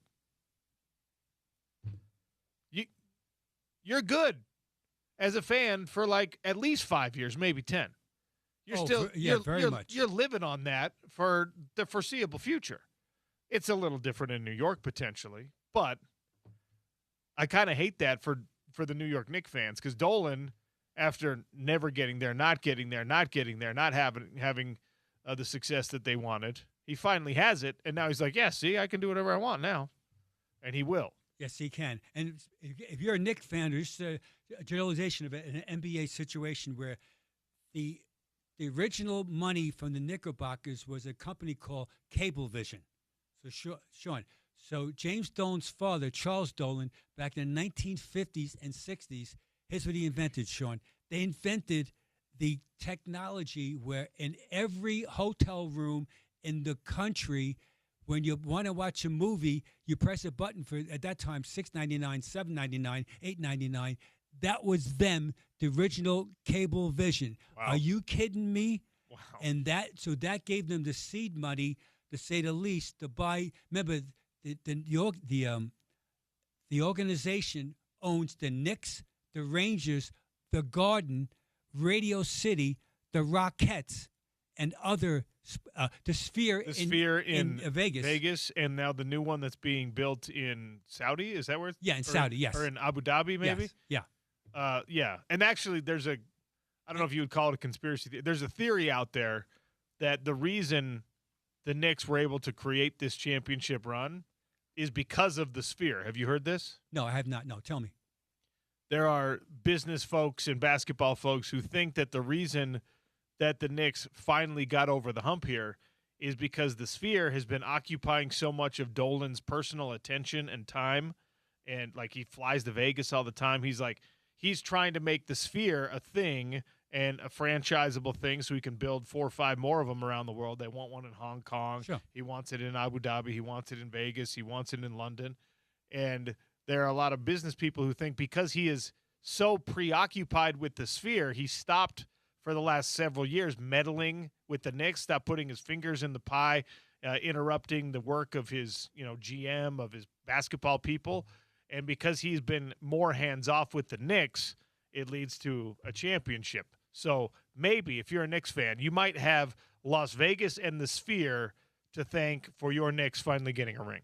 I like it. Okay, so that's a theory, and behind the scenes, only they know. Only they know. And interesting that the roster though was built though by Leon Rose, who's a former agent.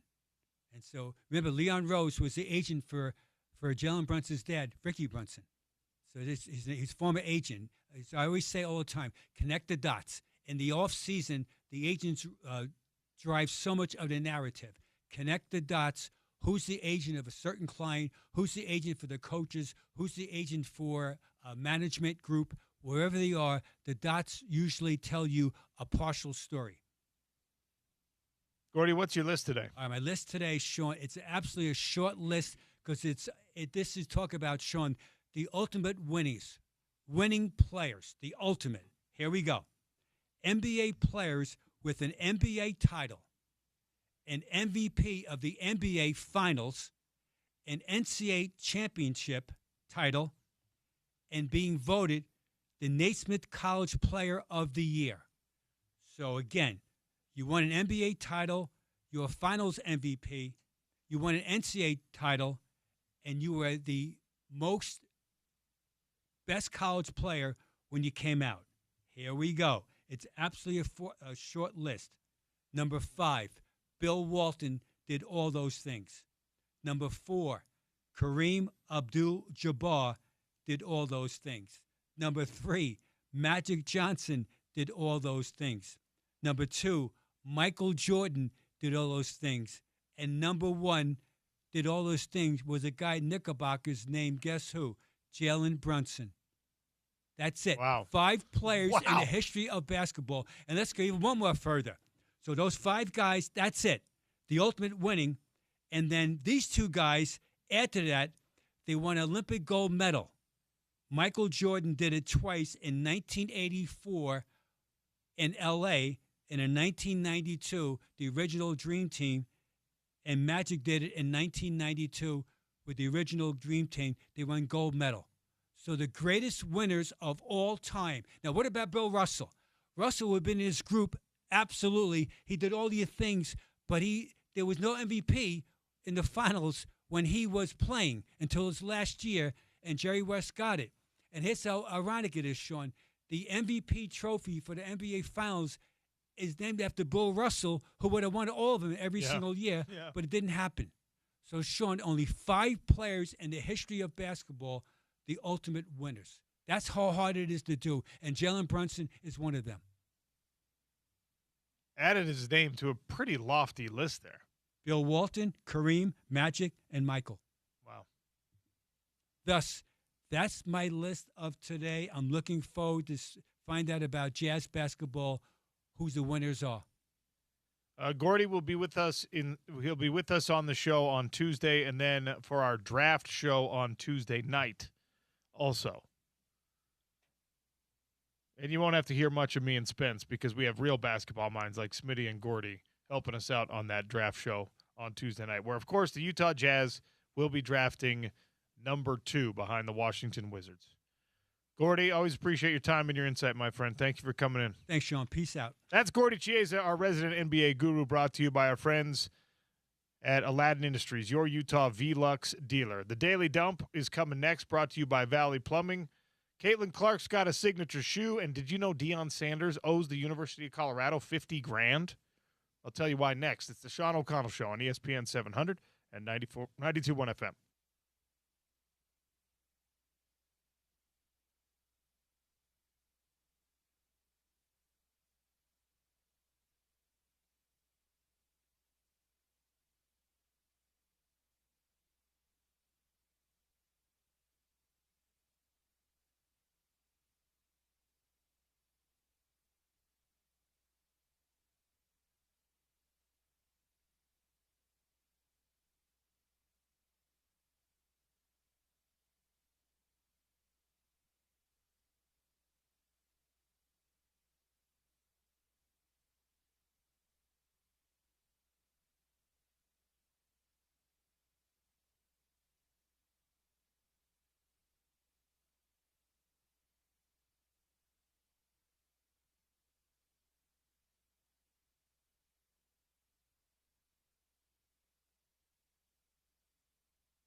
All right, we got the Daily Dump now. We got John Wright joining us to talk a little U.S. Open. Shinnecock Hills is tearing up these golfers. We'll give you a couple leaderboard updates on the show today. Daily Dump is brought to you by our friends over at Valley Plumbing, Heating, and Cooling. Look for the truck with the duck. They'll get you started on anything you need in the plumbing world. And, of course, if that air conditioner is on the fritz, maybe sounds like a gas-powered lawnmower when you go outside, give them a call. Or go to valleyplumbing.com and use the app, the chat feature, to make an appointment. Truck with the Duck bringing you the Daily Dump. If you have $140 laying around and you're a fan of collecting signature shoes, Caitlin Clark's debut shoe is out.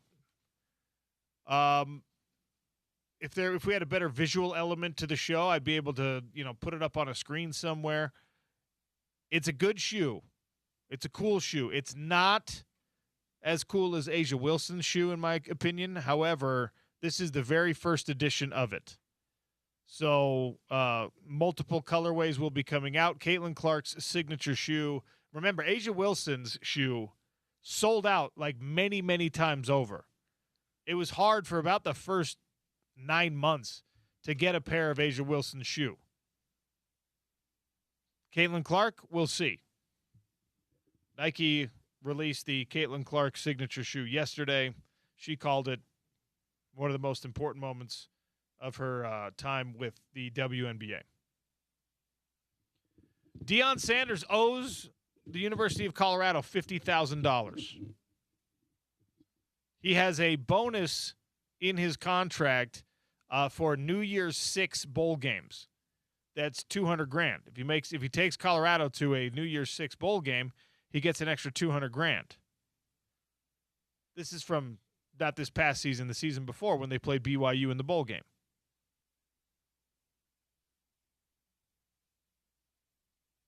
The bonus in his contract for a non-New Year's 6 bowl game is $150,000.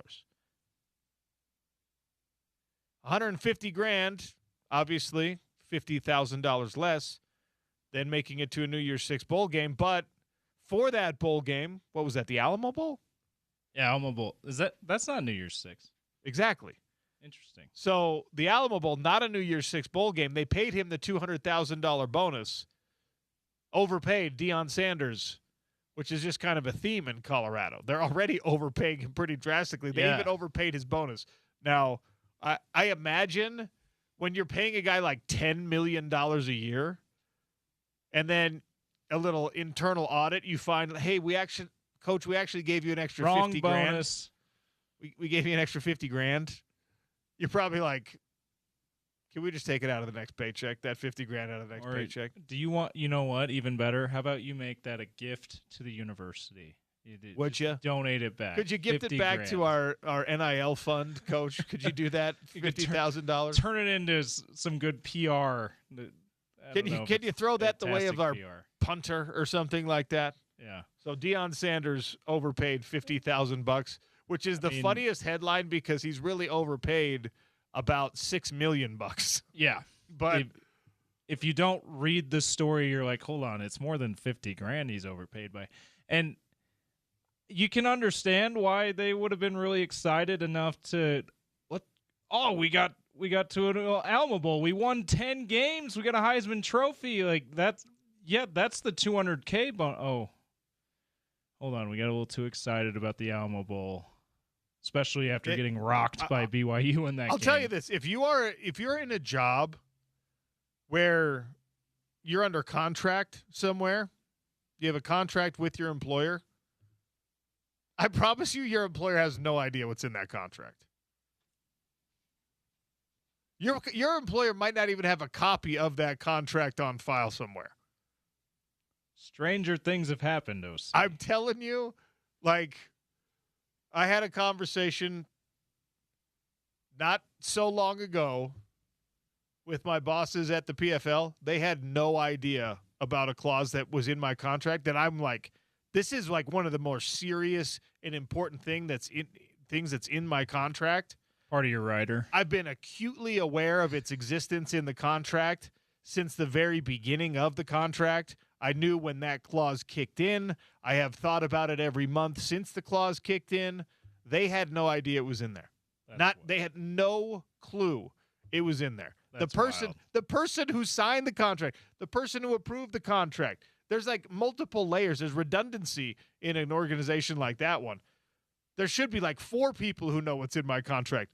There was 0. So if you're out there and you've got some bonuses in your contract, I don't want to encourage you to do anything unethical, but you might, for the sake of research purposes only, you might just for the sake of getting to the bottom of corporate communication. Let's say you've got like a sales bonus that kicks in. If you hit a certain target, the company owes you an extra bit of money. Just go tell them you hit the bonus. Be like, hey, my sales bonus should kick in this month. I hit my target. You guys owe me $50,000. They're probably going to pay you, and then they won't realize that they made a mistake until a couple years later, and then you might have to pay it back. But just for research purposes only. Yeah, just do it. And don't even take the money. Just be like, hey, just so you know, you guys were about to pay me something I didn't even earn. I'm learning this in corporate culture. They just don't have your contract laying around. It's wild. And I'll say, again, going back to Deion Sanders, winning 10 games and going to the Alamo Bowl, that's an exciting year for Colorado. So maybe just got a little too excited about it. There's been a lot of really fun stories that have emerged on social media about how much Europeans in particular are enjoying the United States. I am convinced, more than I was even before this thing started, that it is actually a crime that there is no games being played in Salt Lake City, that we're not a host city, because what people are enamored with about the United States of America, a lot of these Europeans are enamored with, we have in droves, right? All these people that are going to Georgia and going to Texas, they're walking around on their social media. They're posting the videos like, did you guys realize how nice Americans are? They're being treated to the Southern hospitality. They're being treated to like the Texas hospitality. Imagine if these Europeans were in Utah. Yeah, I mean, Georgia and Texas, that's the Southern hospitality. Not surprised that that's their feeling. Not surprised, right? And Kansas City is one of the host sites. I'm sure they're getting a lot. Yeah, getting a lot of that. The Midwestern places, they're just like, the people here are so nice. And Kansas City, similar, they're going to have a similar experience in Kansas City than they would here in Salt Lake. That's similar size city, market, whatever. Not the giant tourist attraction that is New York City and some of these other places. So, I'm not surprised those places, but if they're saying that about like Boston and New York, then it's not great in Europe for engagement for when you engage with strangers. I saw a video of a South African fan just walking in a park, and he was narrating the video of him walking in a park. He's like, "You have no idea. This is the nicest park I have ever seen, and there are women walking around here carrying designer bags." And they're just being left alone. People are waving. They're being nice. They're smiling. He's wearing a South Africa shirt. People are telling me, welcome to the USA. He was like in awe. And he's just walking through like a regular park. These Europeans are all fascinated by the vastness of the distances between towns. The natural beauty of the United States. All these people are just like, oh my gosh. And this is the greatest that I've seen so far.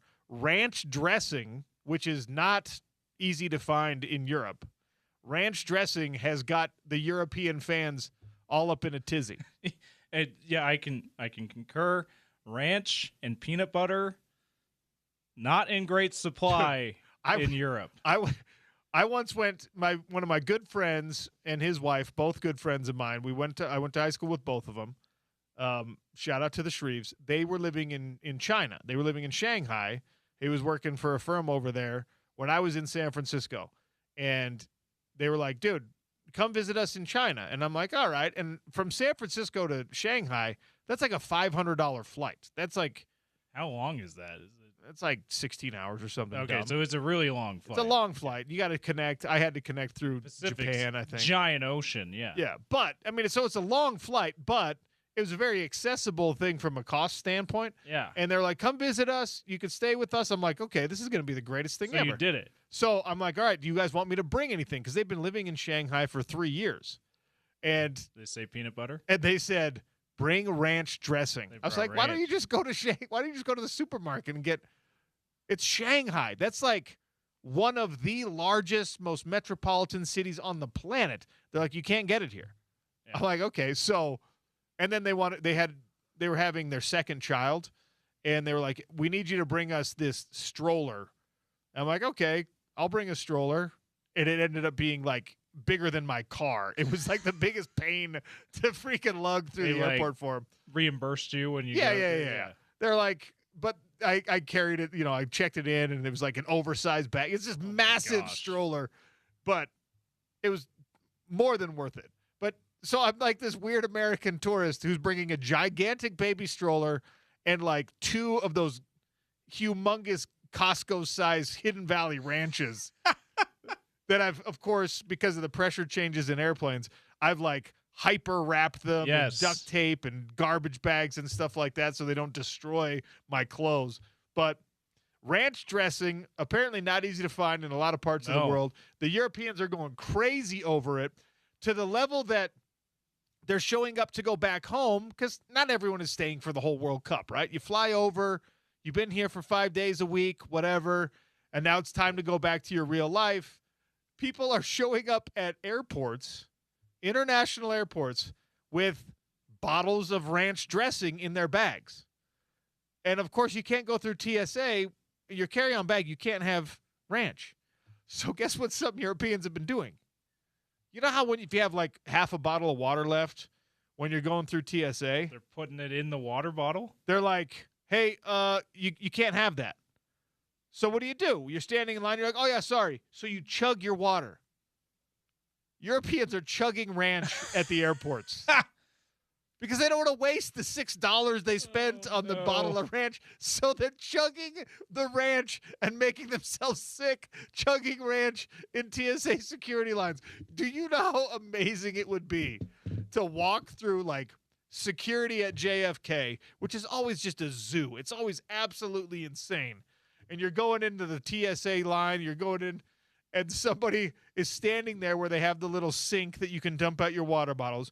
Invariably, you always see someone who just bought a Gatorade or a Coke or a water bottle, and they're like, "Ah, crap, I got to drink it now. I'll buy another one on the other side," whatever.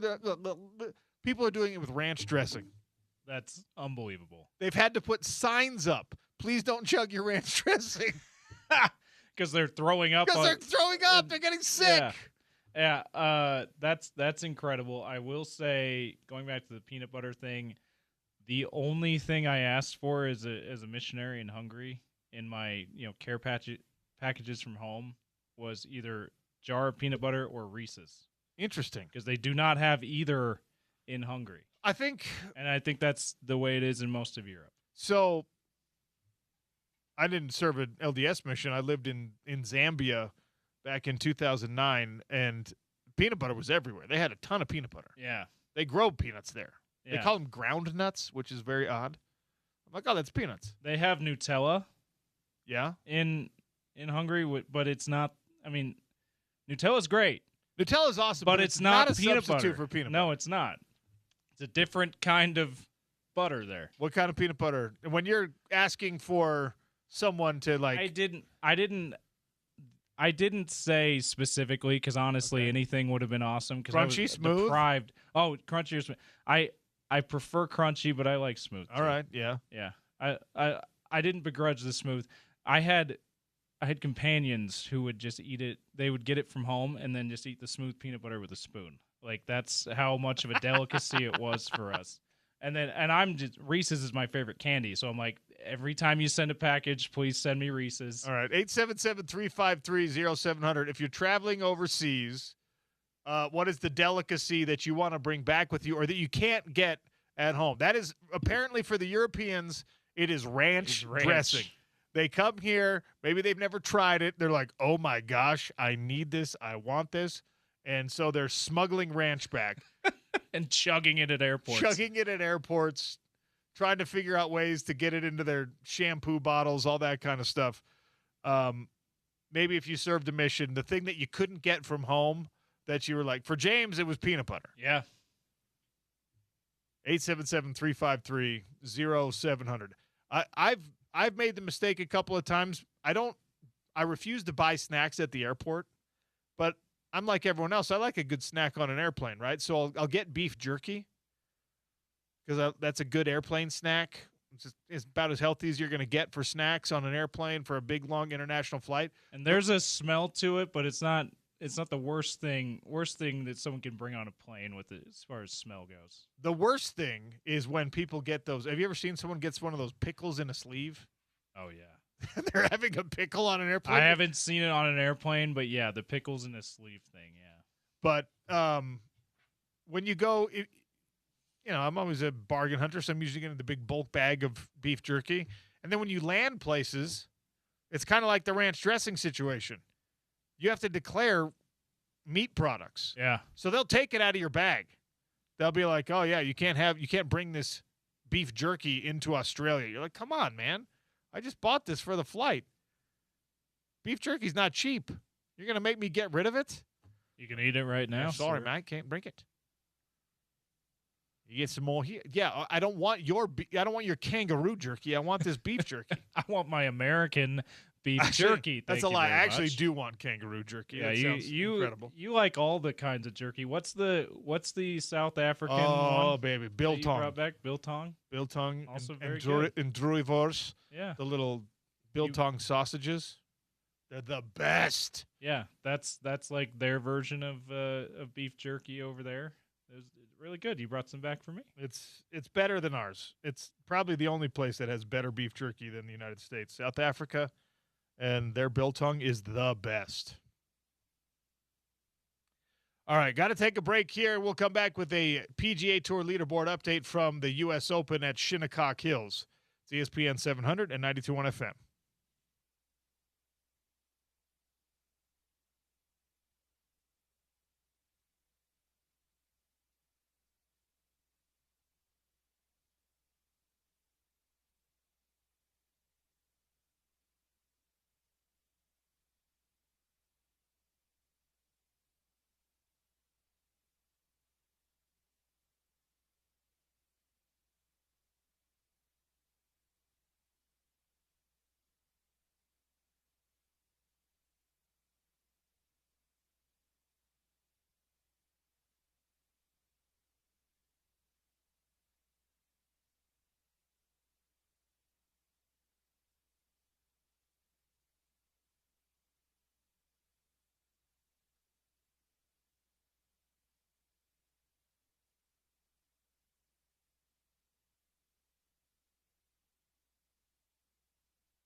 U.S. Open underway at Shinnecock Hills on Long Island. We've got a PGA Tour leaderboard update for you from Uinta Golf. Father's Day shopping starts at Uinta Golf. Get dad new clubs with Callaway. Trade in your current clubs and get 2 times the bonus trade-in towards any new Quantum, X-Forged, Apex, or Riva clubs. Uinta Golf by Worldwide Golf. Get there. Of course, you know me. You'll never see me swinging anything that's not a Callaway. Absolutely not. I haven't seen it yet, OC. Shinnecock Hills, by the way, before I get into the leaderboard, if you listen to the Dan Patrick Show this morning every day from 7 to 10 here on the station, they were doing a poll. Would you rather win U.S. Open at Shinnecock or walk on the moon? Reason why, apparently only 3 people have finished under par at Shinnecock in a U.S. Open, and 9 people have walked on the moon. So less people have finished under a tournament under par, a U.S. Open tournament under par at Shinnecock than have walked on the moon. So they're doing a tongue-in-cheek poll. And, of course, whether people were joking or because it's a show full of sports fans and probably golfers, the U.S. Open won the poll. But that's how difficult a test this typically is.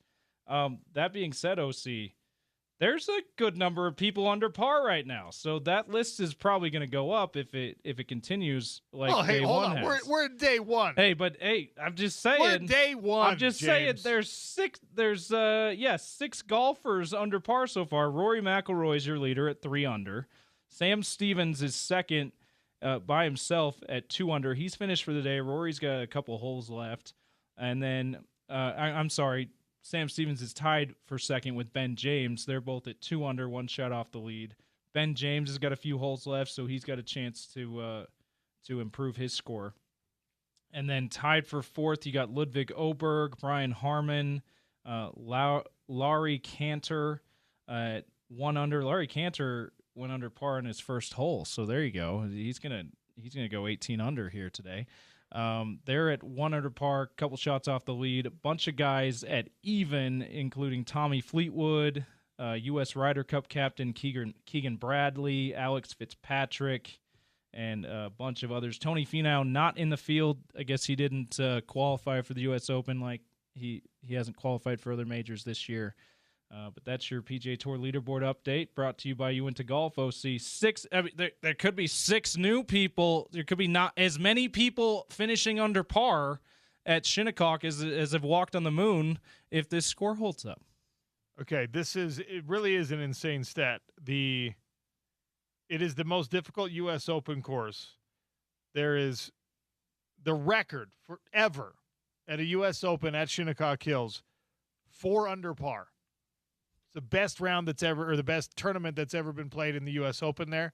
And actually, 2004, the course layout must have been easier than normal. The whole positioning must have been easier than normal because of the 3 that have ever done it in a U.S. Open at Shinnecock Hills, 2 of them were in 2004. Were from 2004. It was wow. Retief Goosen won, and Phil Mickelson was the runner-up, 4 under and 2 under. One of Phil's many runner-ups at U.S. Opens. Yeah, that was just an insane stat. I think the obvious answer is you'd still want to walk on the moon, but it's more rare to finish under par at a U.S. Open at Shinnecock than it is to walk on the moon. 654 players coming into this year. 654 golfers, all professionals, all people that qualified for the U.S. Open, have teed it up in the U.S. Open at Shinnecock, and 3 finished under par after 4 days of play. And this is where, if we were the Dan Patrick Show, we'd play one of the stat of the day. Stat of the day, stat of the day, boop, boop. Yeah. We should just rip that off blatantly. We should have people come in. Well, I can pull the recording from our air. We should do our own. We do it. We you sing it? We should have like a Morgan Scally stat of the day. We should have Devin Dampier come in and do his own stat of the day. Yeah, we could get a super fan like Pandora sing a really disturbing version of one. Dan Patrick Show listeners know who I'm talking about when I say Pandora.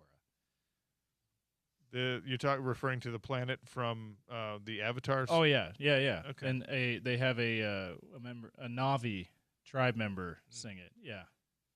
The Omaticaya, they really know how to sing Stat of the Day. All right. Great stuff. The PGA Tour leaderboard update brought to you by our friends at You Into Golf. And we'll stay on the U.S. Open. John Wright is going to join us next as we start hour number 3 on a Thursday. Sean O'Connell Show on ESPN 700 and 92.1 FM.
World Cup soccer underway again. Switzerland and Bosnia-Herzegovina. That is your local team, by the way, if you're here in the Salt Lake City area. They've been training first at the Harriman facility and now down in Sandy. So show some love to the Bosnia-Herzegovina team as they are the also Yusuf Nurkic's team. That's right. U.S. Open happening concurrently right now. First round play at Shinnecock Hills, a notoriously difficult U.S. Open course, as we were just discussing in the PGA Tour leaderboard update. Our conversation with John Wright, former Utah golf captain, decorated golfer here in the Utah scene, is brought to you by Uinta Golf as well. Father's Day this year begins and ends at Uinta Golf. Unleash Dad's swing with the all-new Titleist GTS drivers. Find the perfect GTS driver for Dad to gain superior distance, accuracy, and ball speed. Uinta Golf by Worldwide Golf. Get there. Multiple locations all up and down the Wasatch Front. And look, don't let your dad have an excuse that the clubs are the reason why he's not qualifying for Shinnecock Hills. Get him some nice clubs. The equipment isn't the problem anymore, Dad. Now it's your golf game, okay? Take all the guesswork out of it. John Wright, welcome back to the Sean O'Connell Show. How are you, sir? I'm well. Thank you for having me. And I got to say, I got a driver for my girlfriend at Uinta Golf just a month or so ago for her birthday and changed her game. Amazing. They've got literally everything you need for the game of golf. It's tough to walk into a store and be like, all right, can I walk out of here ready to go play around at Uinta Golf? You absolutely can. So a John Wright endorsement is worth a lot more than anything I can say because I am not the dyed-in-the-wool golfer here.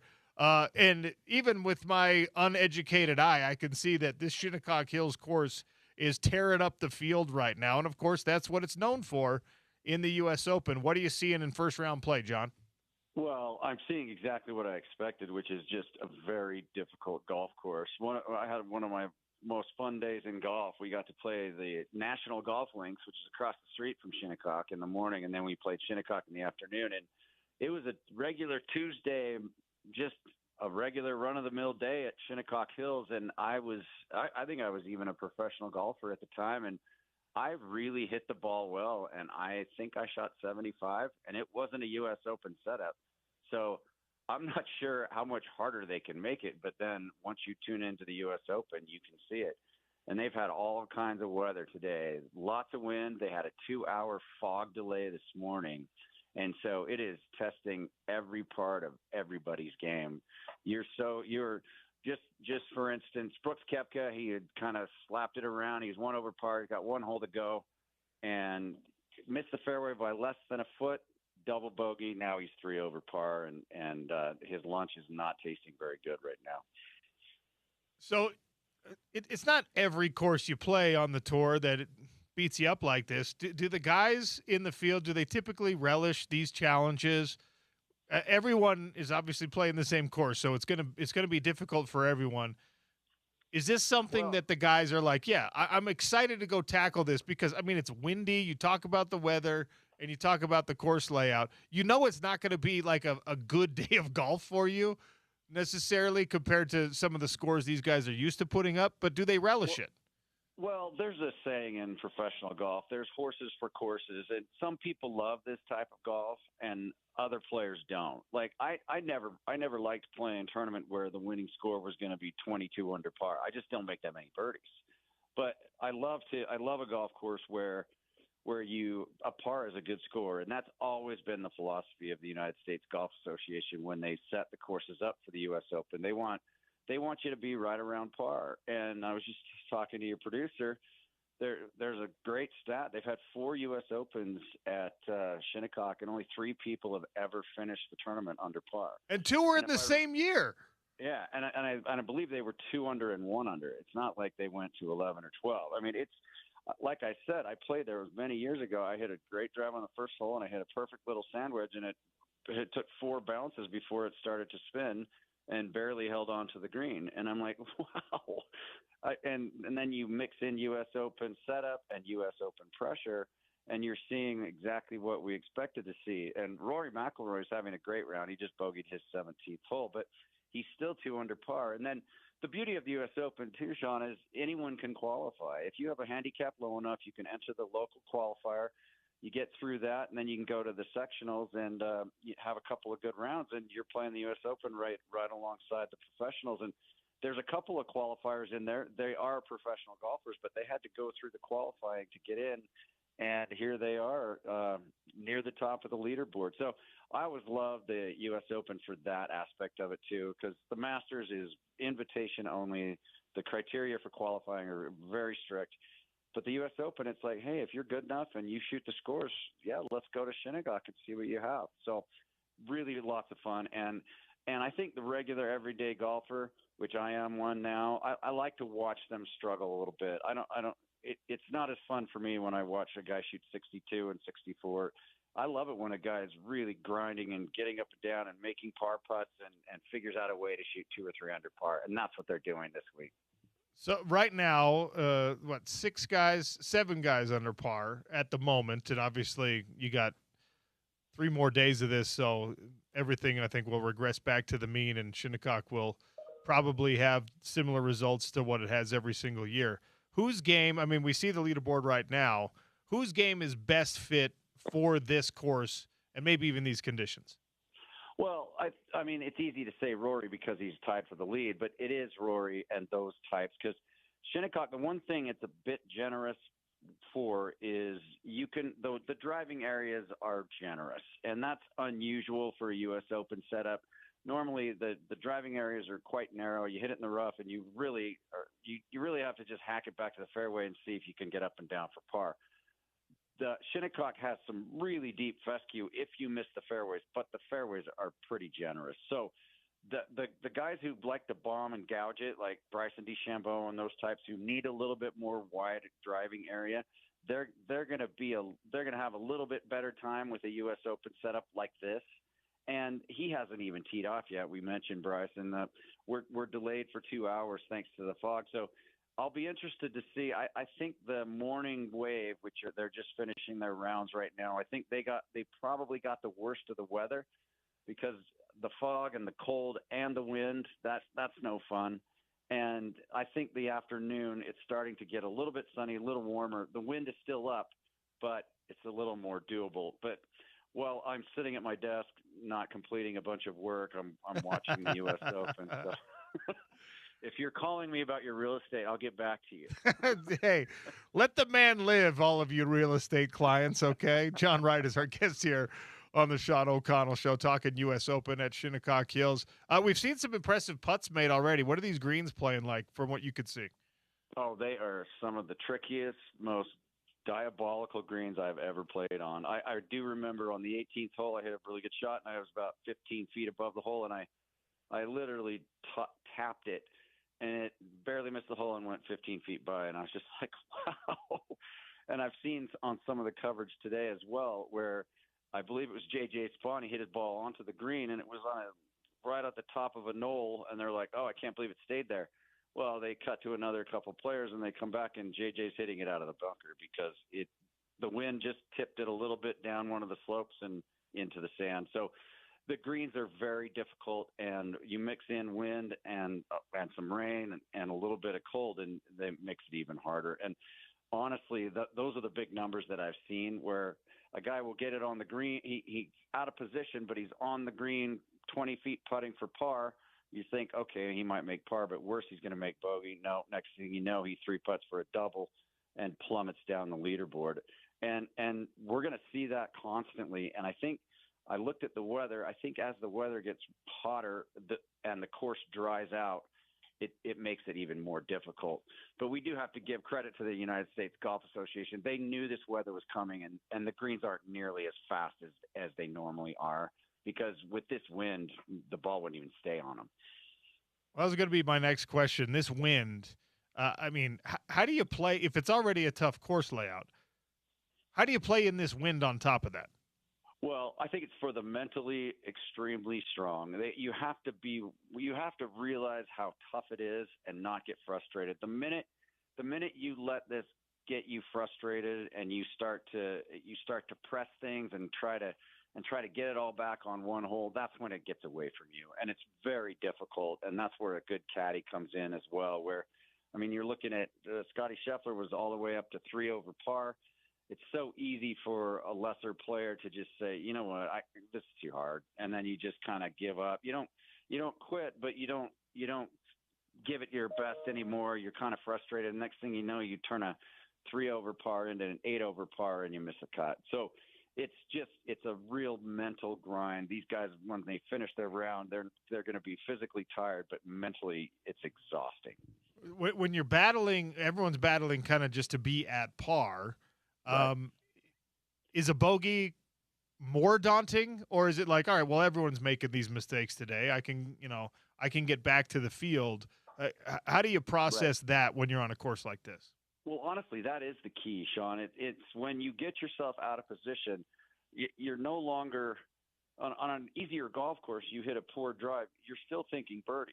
When you hit a poor drive into the deeper stuff at the U.S. Open at Shinnecock Hills, you're trying to figure out, okay, let's give myself a chance for par and no worse than bogey.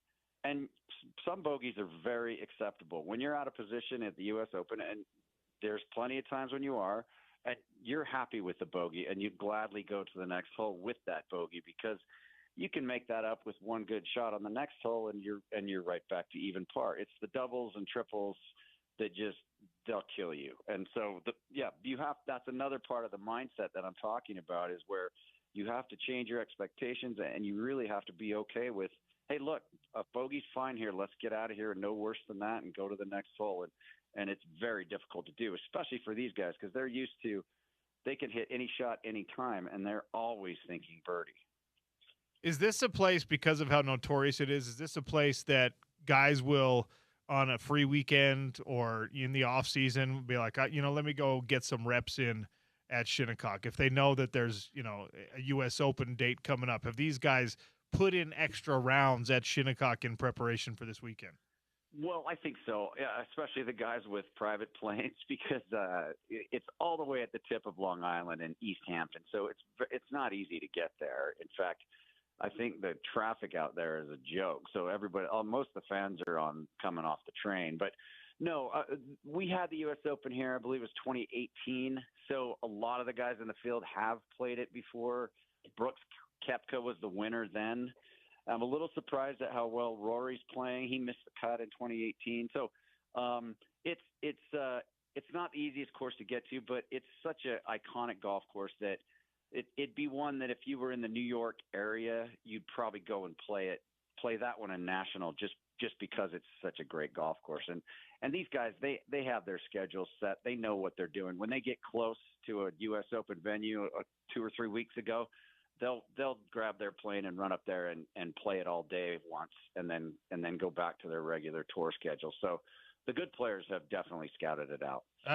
I love and simultaneously hate that that's a thing in golf, when you could say, well, the guys who have their own planes are the ones who can do this, because it's like, it's just not something we're accustomed to talking about with other sports. I mean, plenty of those guys have the money for planes, but it's obviously more part of the golf culture and getting yourself around. Well, the Jazz have their own plane. It's just they put, it's for the whole team. Yeah. Yeah. But no, it's for the guys that can afford it. A lot of them do. When I say that, a lot of them do the fractional ownership stuff, and so it just really, for as much as they travel, it shaves hours and hours off their total travel time. It saves days per year where they can. And not to mention the fatigue and the lost golf clubs and everything else. Well, yeah, and you can, if you got that access to that and your family wants to be part of it, if you do have kids, I mean, it's there's a reason that's the other half lives that way. It's the ultimate convenience if you can pull it off. I don't begrudge anyone, but it's just one of those things where you're like, man, how would it be?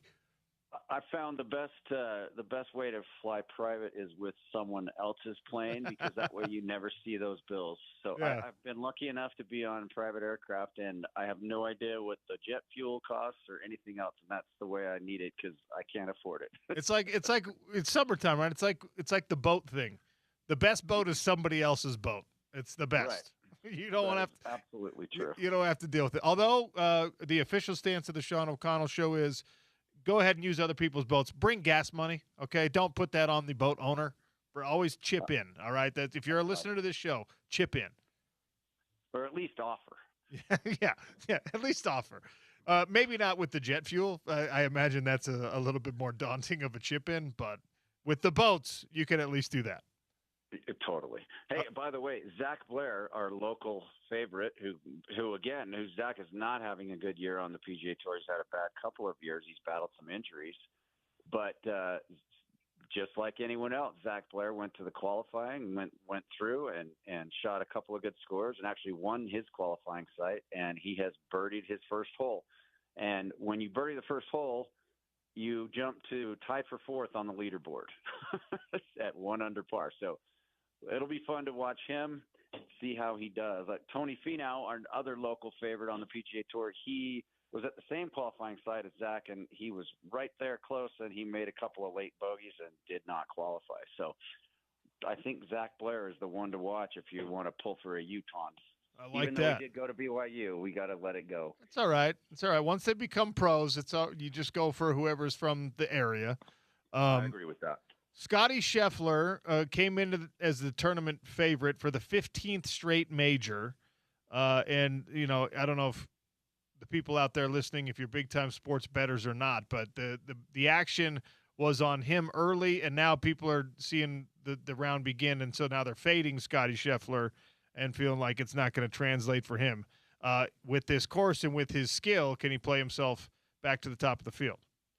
Well, if anyone can do it, it's him. And he's 2 over par, which is 3 shots out of the lead, 4 shots out of the lead, and he's got only 3 holes to go. So if he can get in at +2, I think with the way he hit it in the couple, I was watching him earlier, with the way he hit the ball and he got a couple of bad breaks and missed a couple of short putts, I feel like he's just fine because Scotty can do things that the whole rest of the field cannot. And we've noticed that this year especially, he's got off to a very poor start in a lot of events and then made a charge through the last 3 rounds. And some he's won and some he's come up just short. But if there's anywhere you can make up ground, it's the U.S. Open. And by that I mean Johnny Miller, for instance, won his U.S. Open in 1973 at Oakmont.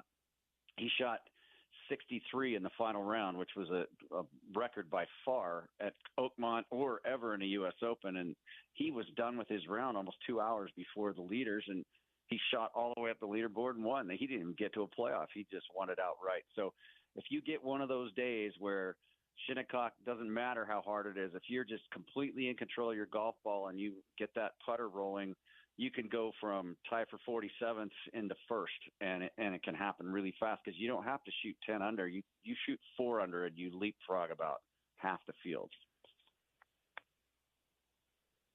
Total aside here, do you have a horse in the race in this FIFA World Cup?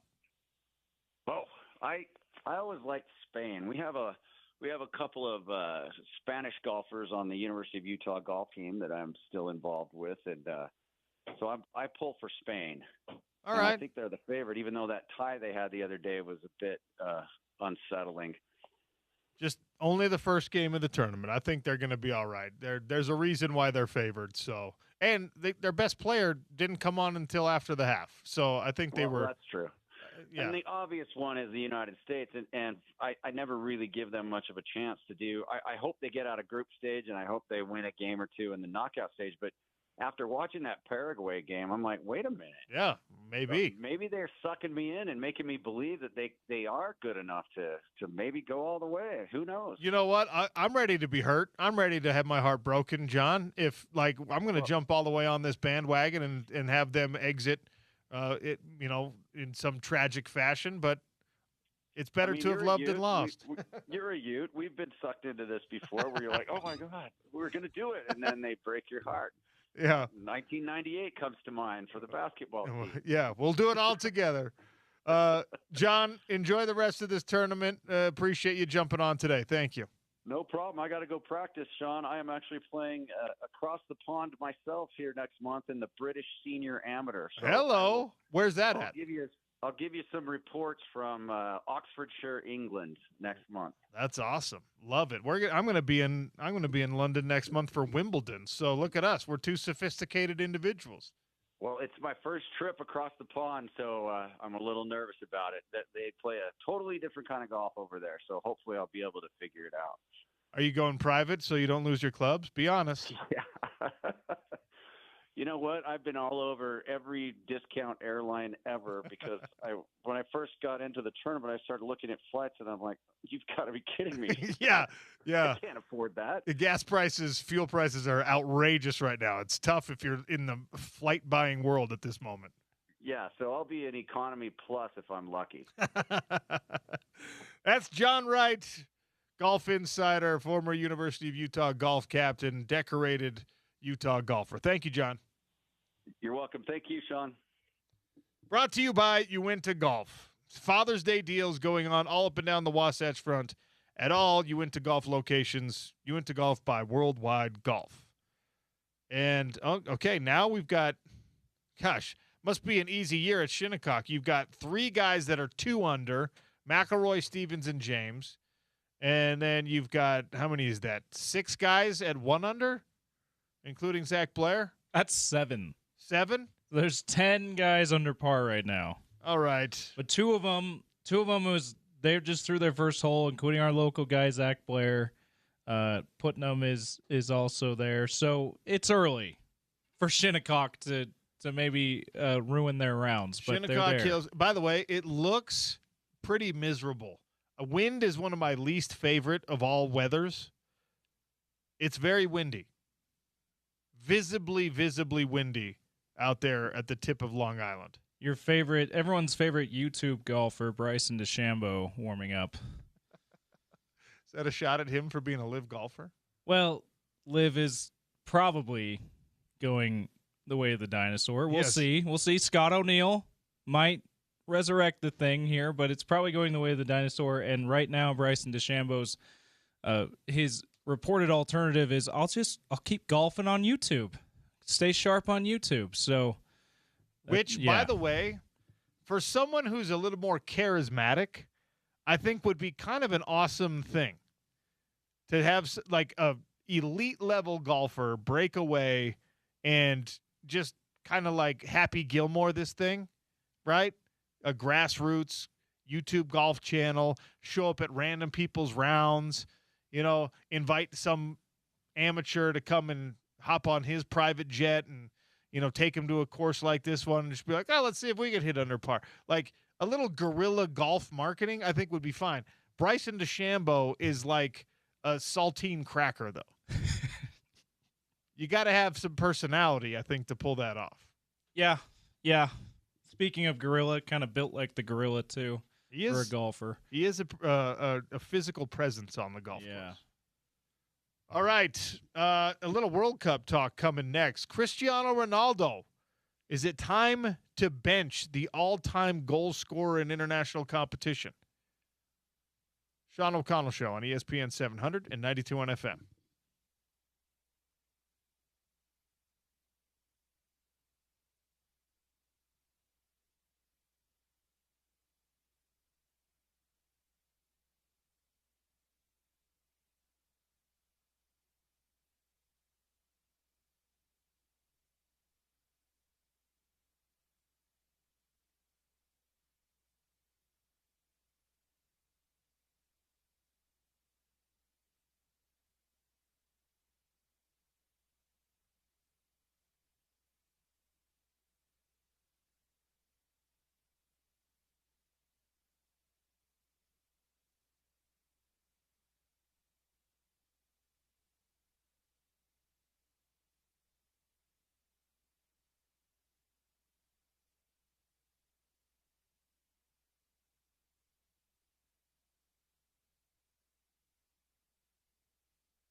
You ready for me to jump on a bandwagon I never thought I'd be on? It's time to bench Cristiano Ronaldo, baby. You know when the last time Cristiano Ronaldo scored in a major tournament for Portugal was? It was like 2018, wasn't it? It was like 5 years ago. Yeah. Okay, so not quite as long. You know how insane that is? That is, it probably was Euros 2020 because I think they played that in 2021.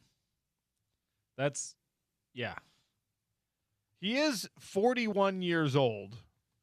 And by the way, I'm taking every bit of this from Taylor Twellman's appearance on the Rich Eisen show this morning. So it's soccer guy said it, so of course I can say it and everyone accepts it's true. Well, the people who know are starting to question whether or not Cristiano Ronaldo is becoming a liability for that Portugal team or if he's still an asset for that Portugal team.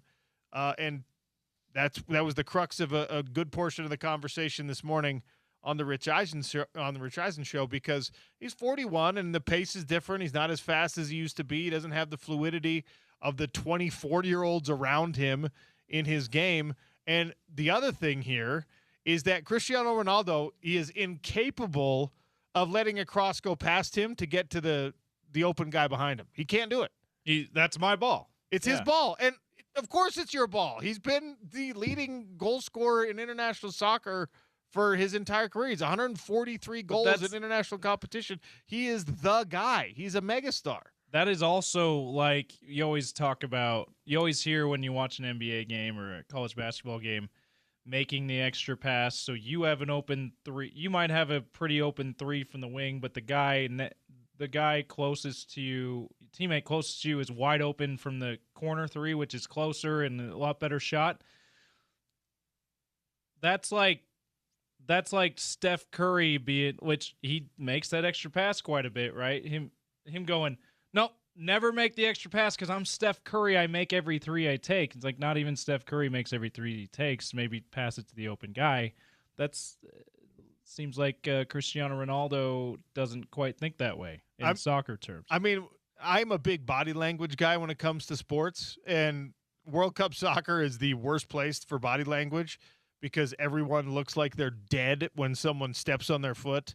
They freak out. They cry like babies. The whole body language thing in international soccer, it's me trying to read a book that I don't know what language it's written in. I have to admit that.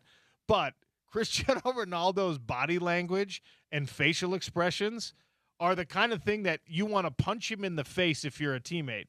I know you like Kobe was hard on everyone around him. Michael Jordan was hard on everyone around him. There's a certain level of cantankerousness that you earn by being the best player on the floor, on the field, on the pitch, whatever. And it's okay that he's that way because we would all be this way if we were Cristiano Ronaldo. You're like the best looking, most famous, most talented soccer player on the planet. And no obvious flaw for people to point at and be like, and by the way, like, take it down a peg. No, you don't need to, apparently. And he is like he is the more friendly of the megastars. Like Leo Messi is known for being a little bit aloof and a little bit standoffish, right? Again, forgivable when everyone on the planet wants to get their photo taken with you, and you don't want that. Cristiano Ronaldo you could find a lot more examples of him like taking the extra moment with the little kid that walks him out on the pitch, right? Like an errant kick blasts one of the ball boys in the face, and he's the guy that checks on him stuff. So I think that he probably as the human off the field guy just is fine, right? Or is maybe even better than fine. As a teammate, they have to be accustomed to every time he makes a run at the goal, every single time, and the ball doesn't end up on his foot, he does that he's like from The Sopranos all of a sudden. The hands are, where's the ball? What am I doing here? What are we like? He's like, why aren't you passing it to me? He's got this look, and you're just like, man, you haven't been the contributor that we expect you to be for 5 years now. And they're talking. The coach was asked last night about, well, why should you have pulled him from the game? And he said, no, of course not. He's Cristiano Ronaldo. And I think that's the only right answer. The guys that are in this, it is LeBron James, all right? They're the equivalent of one another. They're the same age, effectively, right? They're the superstars that for a long time were the best player in the game and are no longer the best player in the game. But they're still that dude. They still have this gravity about them as a player, right? And Cristiano Ronaldo has already made his kind of free agency decision that LeBron James is making this offseason. Where do I go? What do I do? And he said, I'm going to go and I'm going to be in a Saudi league and I'm going to make an insane amount of money and I'm going to finish out my career in a place where, I will be adored and worshipped and I'll win whatever I want to win there. Win the MVP every year. And he doesn't even react to winning the MVP every year. Someone texted in the other day and was like, hey, the Saudi league is actually really good. I saw that. There's a lot of people that, like, much like MLS, a lot of elite European players, they go and they finish out there for obvious reasons, right? Highly paid. The fans there are passionate about soccer. I've been over there doing a PFL event when they had a Cristiano or an Al Nassr versus whoever match, and it was a big deal. It was like you saw it on TV, you saw it all around the community, saw a bunch of people going to the stadium, going to the this massive indoor stadium that they play in. And so it's all great. It's wonderful, right? Cristiano Ronaldo, they're asking the questions about him that at some point we have to ask about every aging superstar athlete. Are you now better suited to be deferring to someone else? We didn't have to have that conversation with LeBron James because the Lakers got Luka, and it just answered the question. And LeBron has always been willing to defer. So it's maybe too willing. He's been criticized for deferring more often. He's been criticized for doing the opposite of what Cristiano Ronaldo does, where it's like every ball is my ball. Plenty of times in LeBron's career, he's been like, no, that's not my shot. I got three guys coming to defend me, so here you go. You're more open. Jokic is that way too, so that just a different breed of superstar. And LeBron and Cristiano Ronaldo is that Kobe, Michael Jordan type superstar where it's like, no, every ball is mine and I'm going to score. The thing is, though, I think it is one of those things. I'm trying, I'm not a soccer expert, so I'm putting it on every other sport plane that I can think of, and I'm going, okay, you're in a lose-lose situation as the Portugal coach right now because the result is not there. The entire world watched the other elite star players in the game, including Leo Messi, the guy that's always compared. His rival. Yeah, his main rival. Yeah. He scored a hat trick, and you scored nothing, right? Leo is a little bit younger, but not that much younger. He's also half the size. But so Leo Messi scores the hat trick, Kylian Mbappe, Haaland, and then the next day, Kane. And that was supposed to be the same day that Cristiano Ronaldo. I mean, everyone was talking. I watched a betting discussion. I watched like one of these betting podcasts where they were just like, there is no chance. It was a prop bet. Goals for Cristiano Ronaldo. And they were debating on whether it was going to be 1 or 2. Because they're just like, there's no way he doesn't score a goal because of who the competition is, but also because of what all those other guys did. He's too competitive. He's too competitive. He's got this ego. It has to happen, right? He's got to do it. And that's a totally reasonable line of thinking, in my opinion, when you're looking at somebody of his stature in the game of soccer. Now, that is, of course, the uneducated opinion here, because then you look at it, you actually do the research, and it's like, whoa, it's been half a decade since he has scored a goal for country in, like, meaningful tournament competition. If LeBron James had not hit a 3 for the Lakers or for whoever he's playing for in the playoffs in 5 years, we'd be talking about LeBron, the GM. We'd be talking about LeBron, the head coach. We wouldn't be talking about LeBron, the player. I know the games are very, very different. But that is a glaring stat when we're talking about one of the all-time greats in a sport. Yeah, If the thing you're known for is something you haven't done on this stage, at least for 5 years, that's wild. Patrick Mahomes coming out here to be the starting quarterback for the Kansas City Chiefs. He hasn't thrown a touchdown pass in 5 years. You'd be like, what? I mean, again, not apples to apples, a totally different level of difficulty on scoring a goal. But it's the thing you're known for. Yeah, it's the thing that also these world tournaments aren't every year. This stat does not just include World Cup, but it's less opportunities. But it's still enough opportunities. You'd expect Cristiano Ronaldo to put one in the back of the net.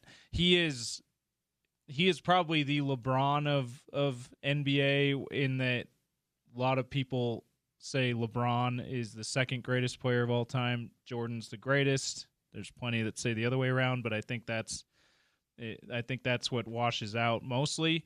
And Messi is people say the greatest player of all time. Ronaldo is one of the people they say is probably the next greatest. And it's shocking that someone of that stature, like you said, has gone this long without scoring in a major world tournament like this, or national team tournament like this. It's unprecedented. I think it's even worse that Harry Kane ended up later in the day yesterday scoring 2, because Harry Kane's great. He's not the stature of Cristiano Ronaldo, and yet Harry Kane is the one they're like, oh, the superstars are doing it. See, Harry Kane did it too, and it's like Cristiano Ronaldo's like, yeah, man, I didn't. if you're the superstar who doesn't hit a home run in the playoffs and everyone else is hitting a home run in the playoffs, It's awful. it's like Aaron Judge. Where are you at? Where are you at, bud? It's a great person to bring up, because Aaron Judge has been notorious for that. What happened to you, bud? Right? Yeah. I mean, these are the odd dynamics of stardom and superstardom, because nobody thinks much of you as Portugal, as no one is talking about you if you don't have Cristiano Ronaldo, or they're talking a lot less about you if you don't have Cristiano Ronaldo. But then when Cristiano Ronaldo is not producing the way that he's supposed to produce, it's just like in every other sport where you're going, what's going on here? Yeah. Is there meat on the bone? And then the coach has to answer questions about it. The teammates have to answer questions about it. Hey, is it time for him to come off the bench? That was Taylor Twellman shouting it from the rooftops. That'd be terrible to get that question as one of his teammates. Coach, it's a tough one to answer too as the coach, but as one of his peers, I'd be like, absolutely not. That's Chris. Even if in the back of my mind, I'm like, please bring him off the bench. Well, yes. If you're the dude who's standing behind him when the cross, you can head that thing into the goal and you can win this game for your team. But Cristiano is like, nope, I'm streaking, I'm taking, it's mine. And you're just like, yeah, that would be nice if actually you would just get him out of here for a minute. But publicly, you're like, but you can't do it because you're 24 and he's 41 and he's Cristiano Ronaldo. He's the golden god of Portuguese soccer ever. And you're not just getting you can't do it. There's no world. It's a lose-lose situation. There's no world in which you can, as a media member, as a fan even, you can call for him to be benched. You can call for his role to change. You cannot do it if you're on the team. No, that's where you say yes, but you're nodding vehemently. Yes. Or sorry, no. Sorry, I messed that up. It's where you say no, but you're nodding vehemently. No, don't bring him off the bench, coach. And if they do decide to bring him off the bench, soccer is one of those sports one of those games where you can bring him in, start of the second half, and he can still be a big part of the closing the game, which is still very valuable. Yeah, that's I don't expect it to happen. That's Cristiano Ronaldo. They're not. Portugal's not bringing the greatest player in their nation's history. And like I said, a lot of people think maybe the second greatest player of all time, or in that conversation off the bench. They're not doing it. The greatest goal scorer. Yeah, all in time. International competition, men's international competition all time. It's him. So he's 20-something goals ahead of Messi. So Messi is for the World Cup specifically. He's tied for the World Cup. But Ronaldo has it for all the other world European championships and all that kind of stuff. Yeah, he's alone. He's 143 international goals, and Messi's like 120. Wow. Apparently, there was a Canadian lady who scored 190 international goals. My gosh. Yikes. All right, one more break. We're going to give away some Lagoon passes next. We've got a trivia question for you. It's the Sean O'Connell Show on ESPN 700 and 92.1 FM.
4 pass to Lagoon, 4 family tickets for the Father's Day experience at Lagoon. Because what does every dad want to do on Father's Day or for Father's Day? He wants to go to Lagoon.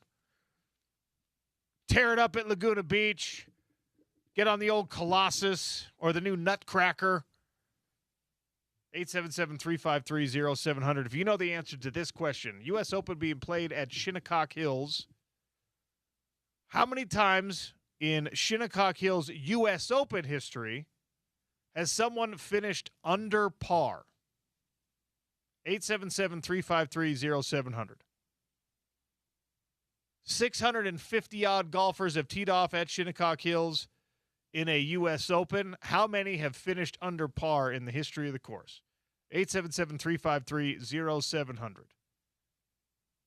Spence Checketts and the driver up next. Crosstalk brought to you by Advanced Window Products, 801-850-9100 for $2,500 off 10 windows or more. Hi, Spence. I'm very curious to know the answer to this trivia question. I have no idea. I was watching a little bit earlier, flipping back and forth between. It's nice that we got the split screen because I was flipping back and forth between the U.S. Open and some World Cup. This course looks impossible. Yeah, it's terrible. And the wind and all that stuff. We have correct answers on the text line. So what's your answer? All time? All time. Now, remember, it's U.S. Opens at Shinnecock Hills, which is, I think that's happened, 4 times? I was going to say, I think that's 3 or 4. So 4 tournaments, 4 rounds per tournament. Some quick math. I mean, the way you're asking the question. No. Finish the tournament. Yeah. Finish the tournament overall. The whole tournament. Okay. Not one day, not one round. Is it less than 10? 650-something golfers have teed off.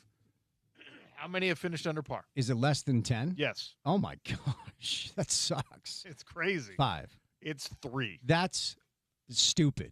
Now, Spence, how many people have walked on the moon? Well, according to Justin Glad from RSL 0. Yeah. Okay. Oh, okay. I like that. So, besides the conspiracy theory, the number is 9. Okay. The official number is 9. So 6 more people have walked on the moon that have finished the tournament, U.S. Open under par at Shinnecock. Go ahead. And 2 of them, it was the same year. Retief Goosen and Phil Mickelson in 2004 were winner and runner-up, and they both finished under par. Before that, the last time was 1986. So this course, specifically the U.S. Open layout at this course, just destroys the field. My favorite part of the U.S. Open are the post-round press conferences where the players just bitch and moan. They're just mad. They're just so upset. And some people, like I'm a Masters guy. I think the Masters, that's my favorite tournament to watch. Some people love the U.S. Open, though, to watch these guys look like most of us do on Bonneville on the weekend, you know? I honestly, I was debating this with a buddy earlier. So my handicap is an 8.5, which is fine. But I wonder what like a 10 handicap player would shoot at Shinnecock Hills. I don't even think you break 100. I don't think you have a chance. I don't think you have a prayer. I could break 1,000. I don't know, man. Like if you play, so as since it's public knowledge, I played in a tournament a few weeks ago. Did not go well. When you follow every single dopey, archaic rule this sport has, you pile up shots pretty quickly. It's a much different deal than just going out on the weekend and trying to break 80 with your buddies at Mountaindale or something. Yeah. Which I'll be trying to do. Anyway, how's the show today? It was good. Yeah. Good show. Fun show. Interesting heard show. Gordy's always great. We were talking about this off air. You forget that most of the best players in Jazz history were not top 5 picks. Yeah. In fact, like almost all of them outside of like Darrell Griffin and Darren Williams. And the other thing about it is, like, Gordy's list was about all the guys, the most impactful draft picks, and then he didn't do his list of, like, oh, you should have drafted differently here. Yeah. Right? Because there's a ton of those also. Sure. And it's drafting in every sport is an inexact science, and it's really, really tough. And it feels like this draft, there's nobody's even accounting for the possibility that, you know, AJ or Cam Boozer or Caleb Wilson or Darren Peterson could it just end up not being great? Yeah. And when there's been so many players that we were just like, oh, yeah, that guy's definitely going to kill it in the NBA. And then they don't. Happens every year. Happens every draft cycle. Usually happens with top 5 draft picks. I mean, I do think that's what makes this group unique because I heard Gordy talking about this, and it appears to be a consensus. I think one of the reasons why we saw such egregious approach to competition this year is most people who analyze this stuff do believe that these four guys specifically are as close to can't miss as you've ever seen in a top four. You know, you go back to that LeBron, Melo, D-Wade, shout out Darko Milicic draft. Those four guys were thought to be great players. Obviously, it didn't work out for Darko, but LeBron, Melo, and D-Wade turned out to be Hall of Fame players. And when that type of talent is at your disposal, I'll underscore what I've been saying for a long, long time. I cannot accurately frame how important Tuesday night is for the Utah Jazz. Like, you have to get this right. I feel like there's more attention on the Darren Peterson not working out for the Jazz than there really needs to be. The Angels don't give a rip. They just don't care. I think Austin showed us that last year with Ace Bailey. If Darren Peterson's on the board at 2 and they think he's the best option for them, welcome to the Jazz, Darren Peterson. He's not going to have a choice. That's right. It's which is, by the way, one of the really fascinating dynamics between pro sports in college, which now that's what it is, yep, and pro sports in the pros with under collective bargaining, because Darren Peterson got to do basically everything he wanted to do all the way up to this point. Yeah. And now the hope is, of course, that if he's drafted by the Jazz, he's just like, okay, cool, I'm going to make the best of this. I'm going to learn to love Salt Lake City. Like, it appears Ace Bailey kind of got the right mentality after all that silliness around his pre-draft process. You hope that that's how it turns out, yeah, but it might be a situation where a guy's like, what do you mean I can't go where I want to go? Yeah. I've been able to do everything I want to do in basketball since I was 10. Yeah. It's one of the strangest things about pro sports is that you are literally the best in the world at what you do. And in a minute, it's like, yeah, you live in Cleveland now, yes, whether you like it or not, because that's the deal. And the other situation, because you referenced the Ace stuff, whether Ace likes it or not, he's in Utah for probably 7 years. The example I always go back to, and you remember this, like the Donovan Mitchell stuff, because you never really know what's happening behind the scenes. You remember Donovan lands here and says all the right things, popping into 4th of July parties. He's on the scene at car accidents, helping damsels in distress, and he's like suddenly embraced in the city. And everyone was like, oh, we finally got a star player that loves it here. And then in the drop of a hat, everything changed. And behind the scenes, it was clear there was a power struggle going on. So it's less about, you know, does Darren want to be here right now? You don't have a choice. It's more about, and I've heard you talk about this, and you and I are on the same page, and there's some people that disagree. Smitty actually isn't on this page, where I think it does matter. Like, if you have intel that Cameron Boozer's like, I want to be here, and I will live here, and I will stay here for my whole career, that matters. I think it has to matter. I mean, this is an organization that has really just been unable to check the final box of roster construction, which is retain. It's always draft, develop, retain. It's the final box of roster construction that the Utah Jazz have not been able to capture since John and Carl, if we're honest. If you think of baseball organizations like the Minnesota Twins and like the Tampa Bay Rays and like the Oakland Athletics, most notoriously, there's been so many elite talents that are drafted, identified, developed, brought through a farm system, and then just sold off. And the Yankees sign them or something. And it's just like, oh, yep, now we have nothing to show for this. Yeah. And that is brutal, because you can't win the ultimate prize without those guys as a finished product. Right. And sure, there's some value to like selling their jerseys while they're on the rise. But when it comes down to competing for what we just saw the New York Knicks throw a parade for, you have to have guys that are like Karl Anthony Towns that's the finished product of what he's going to be in his career. Yep. Right? He's not going to be better than what we saw from him in this series. Maybe that stays for 5 years. Maybe that he's done now. Brunson, the same thing. Like, if it had 5 years ago, maybe not this version of Derek Brunson. Now you've got this, and it's like, okay, look what happens when guys want to be here. They've made sacrifices in some cases to stay here, to be here, and now we're chasing this thing together. The Utah Jazz do need that from their players. Yeah. And that's why the Walker Kessler clarification on social media, I think, was valuable and important. Yeah. His agents are probably mad. Like, dude, you're stripping your own leverage by saying things like this. Yeah. But He's a guy who's like, yeah, I want to be here. Yeah. You got to make the numbers right for him to feel that way forever. But it is important that guys want to be here. Well, and to underscore your point, it's especially important here because the Jazz have to build through the draft.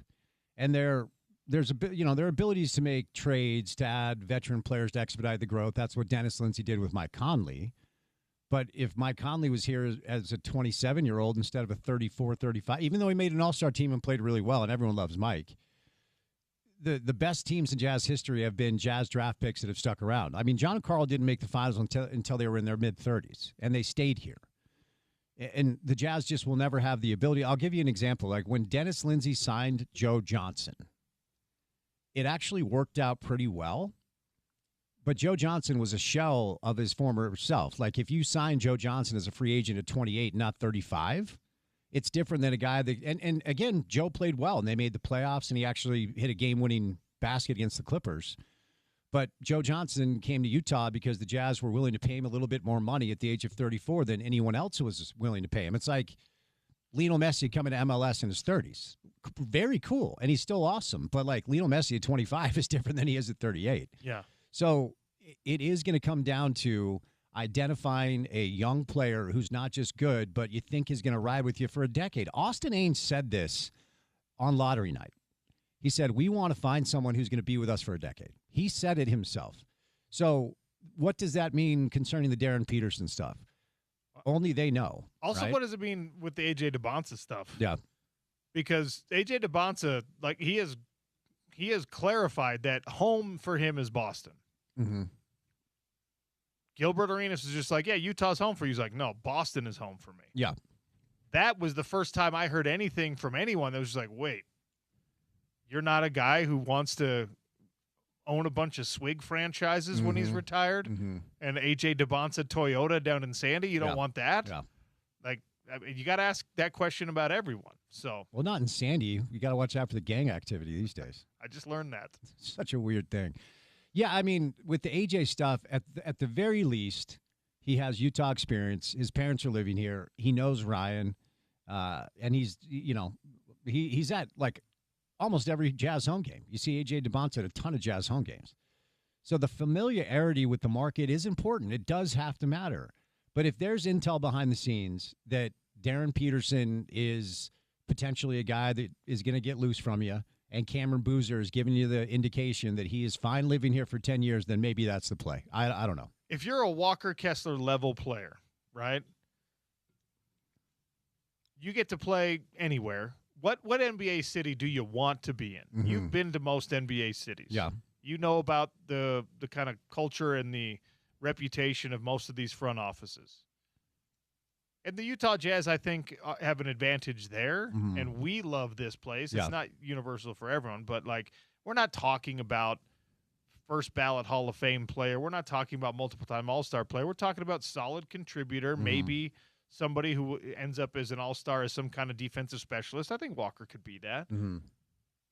Where do you want to be? What is the best NBA city for Spence Checketts? Yeah, it's a fair question because you always have to look at it through the prism of where would you want to be as a 25-year-old millionaire, right? And what do you value? And it's different for everybody because as I remind everybody constantly, we don't just lose the Donovan Mitchells who was traded, but he was going to leave anyway, or the Darren Williams who was traded, he was going to leave anyway, even though D. Will lives here now. We lost the white guy who liked to play video games after he was done with practice and was a family man. Hayward left too. What do you value the most? Because I think if you value a committed ownership group, Ryan has shown he's willing to write checks. If you value a good coaching staff, Will has that reputation.